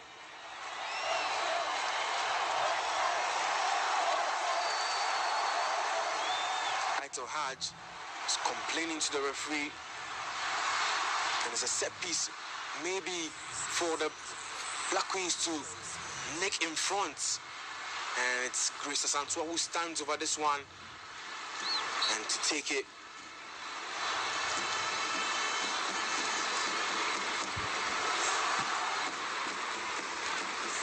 The cross comes in, and the goalkeeper nearly got a fist to it, and it was creeping in at the back post, and Evelyn Bedu was trying to get a header in there, but in the end she couldn't quite latch onto that one. A chance that goes begging for the Black Queens. Wow, was half a chance in the end. I think that was a very good delivery, very, very dangerous, and any touch to the ball would have seen it land inside the net, and Ghana would have shot themselves through and up. You could see the Moroccans are very jittery when it comes to these areas, so a lot more force them to make the mistakes. And Michi sends the ball upfield. Alice Kusi picks it up, making her way upfield, and again it's read well by Ike El Haj, and Saul with the pace since he came on was trying to make her way upfield, but Joseph Bonsu again did enough to force the error. I like how she defends. It's either she wins the ball or you get past her, but you lose, the ball. The ball goes out of play. And I think it's very good work from her. Just that I think she's tired. You can't force them, with the 120 minutes, the constant fouls and the rant, and even keeping themselves sane throughout isn't easy as it is. Or Joseph Bonsu plays a trade in Germany. And meantime, Princella Dubia trying to chase down that ball that was sent upfield, but then again, coming together between she and Rabah on that occasion, with Rabah in a bit of discomfort. 108 minutes played, 12 minutes to go, and it looks like both of these teams are staring down what looks to be an impending penalty shootout. Well, clearly, and if it gets to penalty shootout, the Black Queens will have that confidence and advantage, especially coming from the quarterfinals victory of Algeria. The Moroccans will be asking questions. And this is a team that defeated Algeria by penalties. How are we going to get past Cynthia Conlon, who made 2 saves? So let's wait and see. Just like as we were talking about, you have 3 players who have played penalties in this tournament. They've converted beautifully, and you know that yes, when it gets to critical moments, they can step up. But also, you're thinking about 2 of the ladies who converted in the last shootout, who are also out. So penalty shootout is a game that can go either way. So in order to prevent it, if you have any opportunity in the remaining minutes of the game, just take it. And Kelvin and we here in the stadium, we're hoping that the Black Queens will just do their best to take advantage of any chance that comes their way within the last 11 minutes to come. Comfortable has a free kick on the left-hand side of the Moroccan half. She throws it in, looking for Evelyn Bedu, and is booted away by Benzani, only as far as Jennifer Kujo. And there's a snapshot in there from Princella Dubia, and you can sense the frustration already from that attempt on goal. Well, I think she needs to take her time, she needs to take her time and get the ball up. Well, you could sense that thinking about catching the goalkeeper unaware with that shot, just like Comfort Yeboah nearly did, but that was just a bad execution from her. She didn't have the right body balance to execute it. It's a goal kick in favor of Morocco with 10 minutes to go. And Alice Kusi was doing a bit of chasing in there, and Girardi does well to put a pressure on the Black Queens back line, and Grisa Santua was stopped in her tracks, and the referee says that the play was resumed way too quickly for her pleasure. The referee is tired. She doesn't want to run too far away from the ball because the ball was stable. I didn't see how she called that ball back and said it was rolling. The ball was stable before Grace passed the ball. And so it's back with the captain, Portia Boache, just 2 meters away from the center circle. She sends it upfield, looking for Alice Kusi. She flicks it on, does well to find Evelyn Bedu, who turns inside and comes back all the way to Jocelyn Bonsu. Plays it short to Grisa Santua, turns inside. She was trying to find Sharifatu on the far side, and Princella Dubia picks it up, spots someone making the run in the penalty area, but the cross was a poor one from Princella Dubia. Well, that was a very poor one, but you could clearly see her idea. She didn't want to go back to Sharifatu as that channel seemed to have been blocked, but rather send the ball inside the penalty area where 2 players were in very good position. But unfortunately, the execution couldn't find those 2 players. Gradually, just like I'm saying, the tired legs, mentally, exactly. So it will take the players some time. And Amici, who's again been very untested in this last knockings of the game, as Morocco, Tagmon picks it up, does well to find Saud, back to Tagmon in the number 11 shirt, making her way upfield towards the penalty area, and she runs into Portia Boache, who was trying to unbalance Tagmon, and she still manages to hold on to the ball, and she plays it back all the way to her number 5, and Redouani finds Bardi in the number 10 shirt, and is cut out by Grisa Santua in the end. Turns back, she has to get rid of the ball, and now she's brought down, says the referee, for a foul by Sarah Cassie on her opposite number. Well, I think Asantwa is very good holding on to the ball. You know, barely does she lose it. The only problem has been the final pass to get to the attack. That has been a bit problematic. But I think that overall, she's been splendid together with Jennifer Kujo. And now I'm looking at the Moroccan goalkeeper, and she's very huge. She has an imposing figure. And the Algerian goalkeeper was beaten. Yeah. But I'm just. Yeah, thinking, I'm just drawing the attention of Ghanaians because, and I don't think any team. I think maybe Argentina in 2022 won consecutive penalty shootouts, and I think it hardly happens. Like teams winning consecutive penalty shootouts in tournaments. But let's see how it goes. But meantime, a chance maybe for Sharifa to Sulmaya, and then again, Redouani was well stationed to read that one, and again she's trying to twinkle toe her way into the penalty area, but now the referee spots a foul. It looks as though Tagmon's foot was throttled on by Sharifa from Sharifa to Sumaila. I think that when you get into the penalty area and you're not finding your way, just pass the ball back and then try to find any of the players outside the box. She has been overly aggressive since coming on. Yeah. She has a strap on her knee. On her knee. I'm not sure she's fully fit.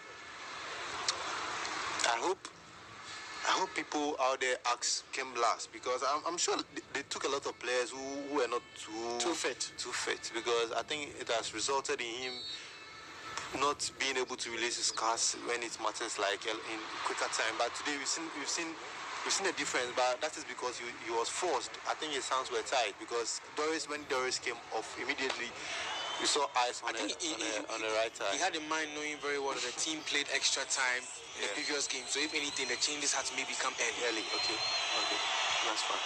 But Sharifa has picked up a yellow card. But why do you give a yellow card for this? What actually happened? But the complaints from that's why I said the Black Queens, that I think they are sometimes a bit timid. Maybe the crowd is also playing a role. And she can't continue. Oh. And it looks as though the substitute would have to be substituted.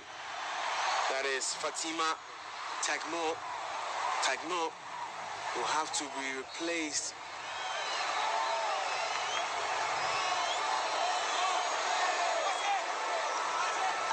After coming together between she and Sharifatu Sumaila. Penalty shootout.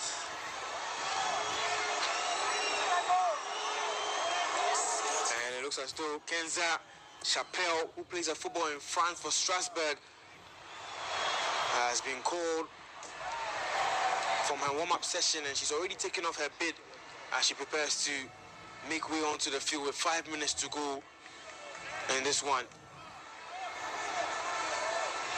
And Fatima Tagmo, it's the end of the road for this one for her in this game. It's a forced substitution due to the error, so due to the injury.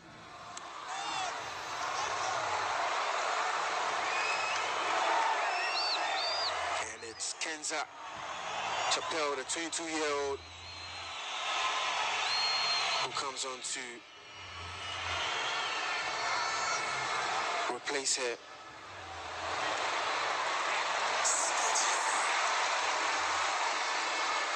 It's quite unfortunate for Fatima, because ever since she came on, she's been asking questions of Ghana's backline. Yeah, and maybe just maybe Sharifa decided to take her out. That one of those dark arts in football happens, you know. But Chebak on the bench immediately was had her head in her hands after the challenge, because it's almost as though they knew maybe she's carrying a knock or something. Yeah, on the left knee. Well, 4 minutes to go between these two teams as the Black Queens go on the search for the winner. Priscilla Dubia does well. It's 3 against 2 as they make inroads into the penalty area. The pass comes into the feet of Evelyn Beru, who takes too long and dwells on the ball, and she finds a red shirt in the process. Meantime, she brings it towards the byline, and Alice Kusi was in there trying to latch onto that pass, and Jocelyn Bonsu comes out all the way out. And in the end, Morocco just do well to clear their lines all the way, and it's given away in the end by Portia Boache. And the referee will stop the play in the end. There's been a lot of stoppages in particular in this extra time period. And now Joseph Bonsu Yeah, I think the outstretched leg after the clearance caught Josephine Bonsu there. Yes, but I think it was quite a poor decision from Evelyn with the first shot. But she did well to cut the ball back. Unfortunately for Alice, she couldn't really find a pace to keep the ball for Ghana. And good thing is that Ghana are finishing strongly here. I think the sense they could grab the last minute goal, they could grab the late goal to just avoid the drama of the forcing the penalty. Moroccans to make mistakes. I think maybe the Moroccans have just settled and they are looking ahead to the penalty shooter, but Ghana at the moment are switched on and they want to get a last goal. So they want to get a last goal, and they will have to do so within the last 3 minutes of extra time in this second half. As Comfortable swings in a long ball, it's cleared away by Benzina.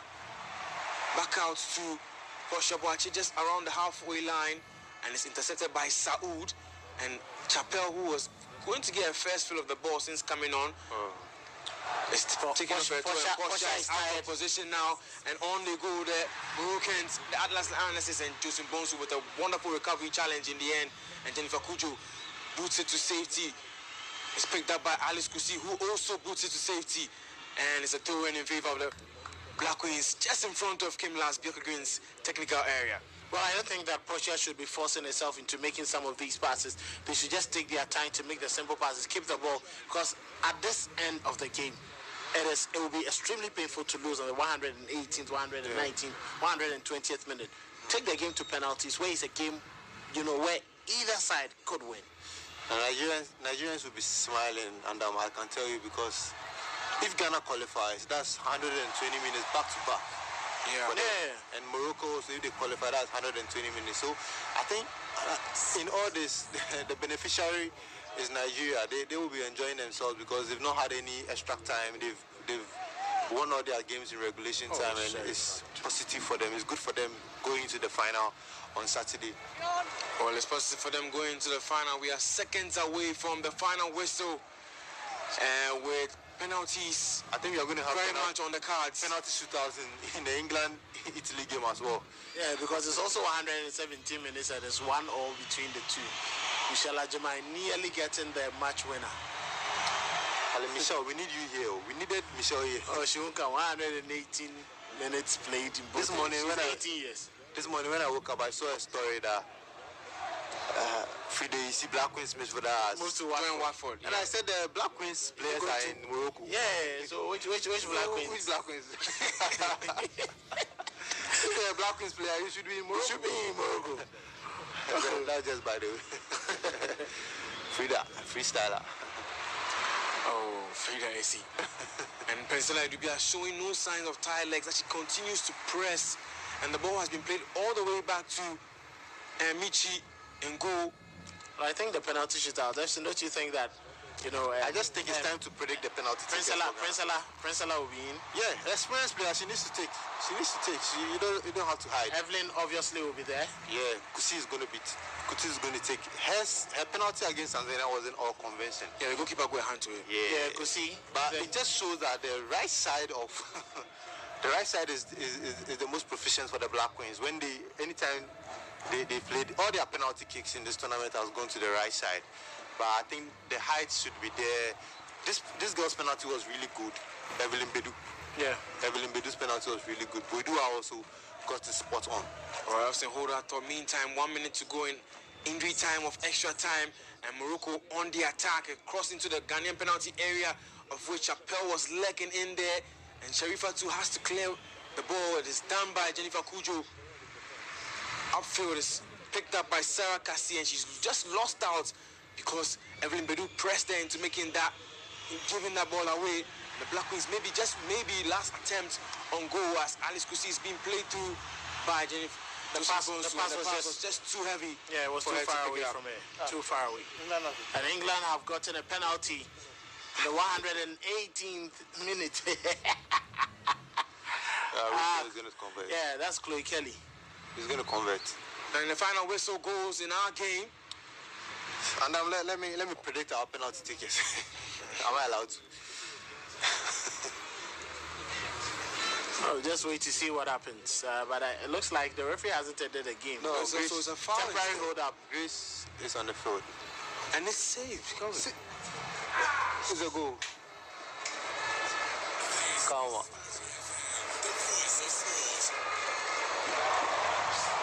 So Chloe Kelly has scored the penalty. The penalty was it was saved by at the rebound. Does it a hint of offside or? I'm looking. There wasn't any hint of offside. How do you get an offside? Maybe offside. encroachment. Encroachment. Yeah. So yes, the VAR would have to review it, but I think because I think there were two players who were just quickly onto the ball. yes. You see, I think they will check. They will be checking this. Yeah, it will be checked, but I'm not sure. I'm not sure it will be overruled. Yeah, the Italians are complaining. That was brilliant there from Chloe Kelly. So England leading by 2-1. I think she's really been the live wire in this. England together with Michelle Ajimai. Every time they come off the bench, they seem to be working magic for them. There was no encroachment. Yeah, nothing at all. There was no encroachment. The goalkeeper did well to save, but they were just too late. The defenders were just too late. Yeah. Because if you look at how the England, the number 10, I think Georgia Stanway. Yeah. No, is it a Latoon or Stanway? Yes, a Latoon. A Latoon decided to rush onto that ball. It's all over. And so it's all over in our game as well. In Rabat. It's all over in Rabat as a goal apiece from both teams in either side of the house. Morocco and Ghana have to end this one 1-1, and we are approaching the penalty shootouts. And of course, the Black Queens already had a fill of penalties against Algeria, of which they won by 4-2. And now the pen is out. The cardboard is out also. You can see Kim Lasbjörk writing. And I think he knows his penalty takers, but I'll try and predict. I think Alice is going to play. Could we see maybe Portia playing? Yeah, her left foot is really good. Her left foot is really, really, really good. So no, I'm not going to put her in the first five. In the first five, I'm going for Alice, Josephine, Bedu. I think Bedu is going to take because he took in the previous one. The confidence is there. But is it a case that Jennifer Kujo is going to take a penalty? Because in the game against Algeria, she went off in the last minutes before the penalty shootout. She was replaced by Amu. Yeah, and Amu didn't come on. Messi Amu. Yeah, so I'm not too sure. Kujo will be bold enough to step up, especially after going off in the last minutes prior to the Algeria game. In the Algeria game. So my first three predictions are Alice Kusi, Josephine, and Bedu. And these are players that have all taken penalties in this tournament. So both teams are. I think Edubia is also going to take a penalty. I believe Edubia because she's the most experienced after Portia Boache. So she has to be in there. She has to be in there. Maybe Comfort. Kobe, what do you think? Comfortable. Well, she has power. She has power in her legs, but as in how she's going to keep it down is a problem. But I think Grace. I think Grace can join. Okay. So Grace, Evelyn, Princella, the two other players, Kusi and Josephine. Kusi and then Josephine. Okay. No, but I'm hoping to see if Cynthia will make another save in this one. Charlie. Well, let's wait and see. Let's see how it goes.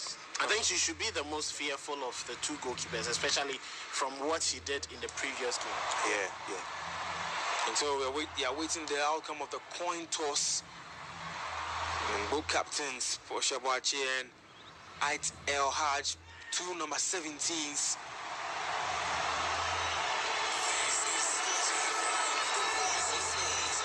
And referee Salvis Iratunga from Burundi, who's had a good game, is making sure that the coin toss will usher penalties into the proceedings. And it looks as though they'll be playing at the Ghanaian half.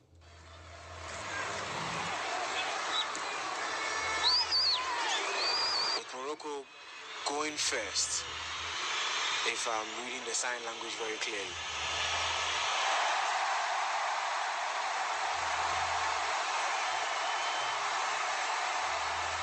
So we're seconds away from a penalty shootout. I'm sure at this point you need your best takers, and a goalkeeper to be instrumental between the sticks, as we saw from Cynthia Conlon in the previous game. And England have qualified for the final at the expense of Italy. Yeah, they are on course to defending their title. Let's not forget they won the last Women's European Championship, and they could win this. That was in 2022. Home soil. Yeah. But I'm sure if they meet Spain, the loss is going to change. That is, if Spain managed to get resilient, even past the German, the record holders. Yeah, even I think Germany has been really good in this tournament. I think in the quarterfinal they had a woman sense of, but they still managed to pull through. Yeah. I think against France, was it? Yeah. And so the two goalkeepers who are,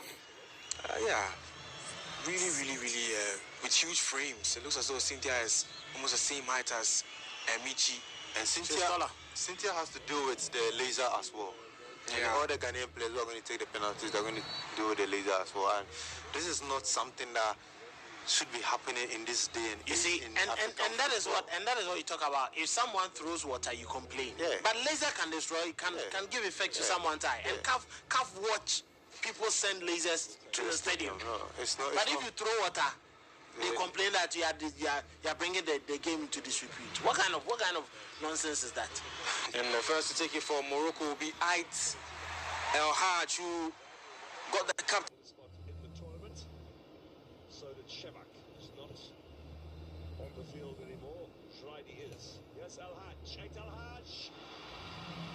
Does well. Sends the keeper the wrong way. Perfect start for the host nation. Josephine Bonsu will be the second penalty taker. The first for Ghana. And immediately the pressure's on her. But she took the first penalty against Algeria and stuck it in the back of the net. She covers her ears as the crowd whistle.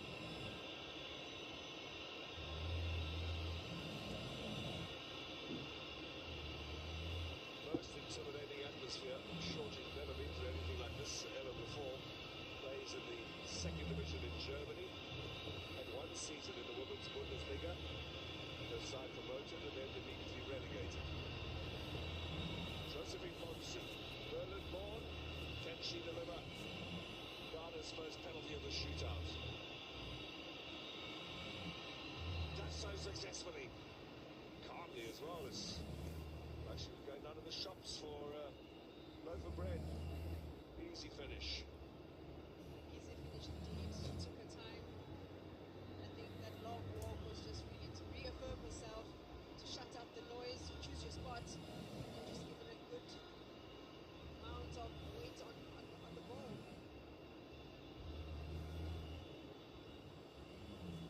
It's Schreidi now, the 32-year-old striker. 2 goals against Mali in the previous round. One of them on the penalty spot, successfully thrashed into the back of the net. She's going to hammer this down. Route 1. Conlon will know that as well. She would have watched that game.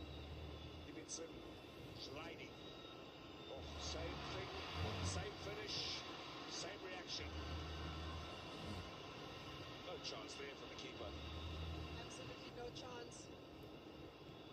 It's as if Schreidi does this in her sleep. With conviction, leads by example. She's got the experience as well. Full bases. And just blasts it in the back of the net.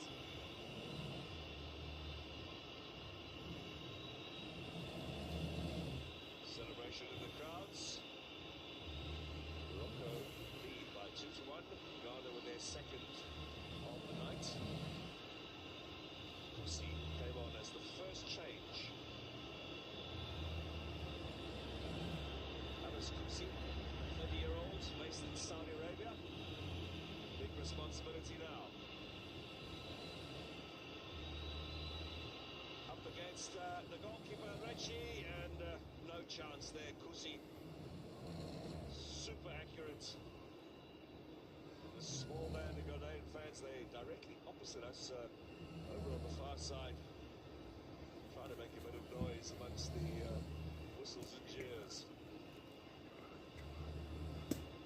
100% record so far, 2 kicks apiece. Now it looks as if Nisa Lamari. My apologies, this is Kenza Chapelli of Strasbourg in France. Third kick for Morocco. Who's going to blink here? Chapelli, goalkeeper Komlan. Smartly done. Well, the penalty taking. When you contrast this with England and Sweden the other night, absolutely superb. Yeah, superb indeed. Chapelli sends the goalkeeper the wrong way. Not much power, but just swaying the goalkeeper with just the body language.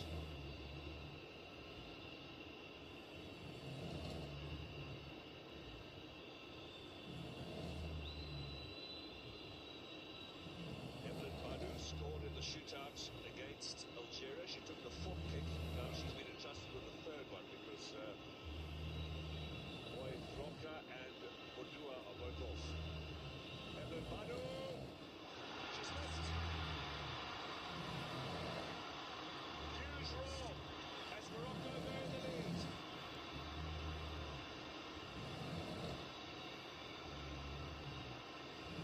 Badu misses.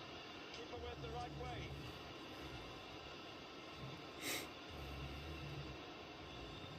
Well, she beat her for pace, but the accuracy was missing, just wide of the post. Now Anissa Lamadi to take the fourth kick for Morocco, give them a 2-goal advantage, and force Ghana to score the next to stay in it, if she gets this one. 3 out of 3 so far. 3 green dots. 100% success. Can Lamadi make it 4 out of 4? Yes, she can. So now, Ghana must score. And then Morocco need one more to win. If Ghana don't score, it's all over.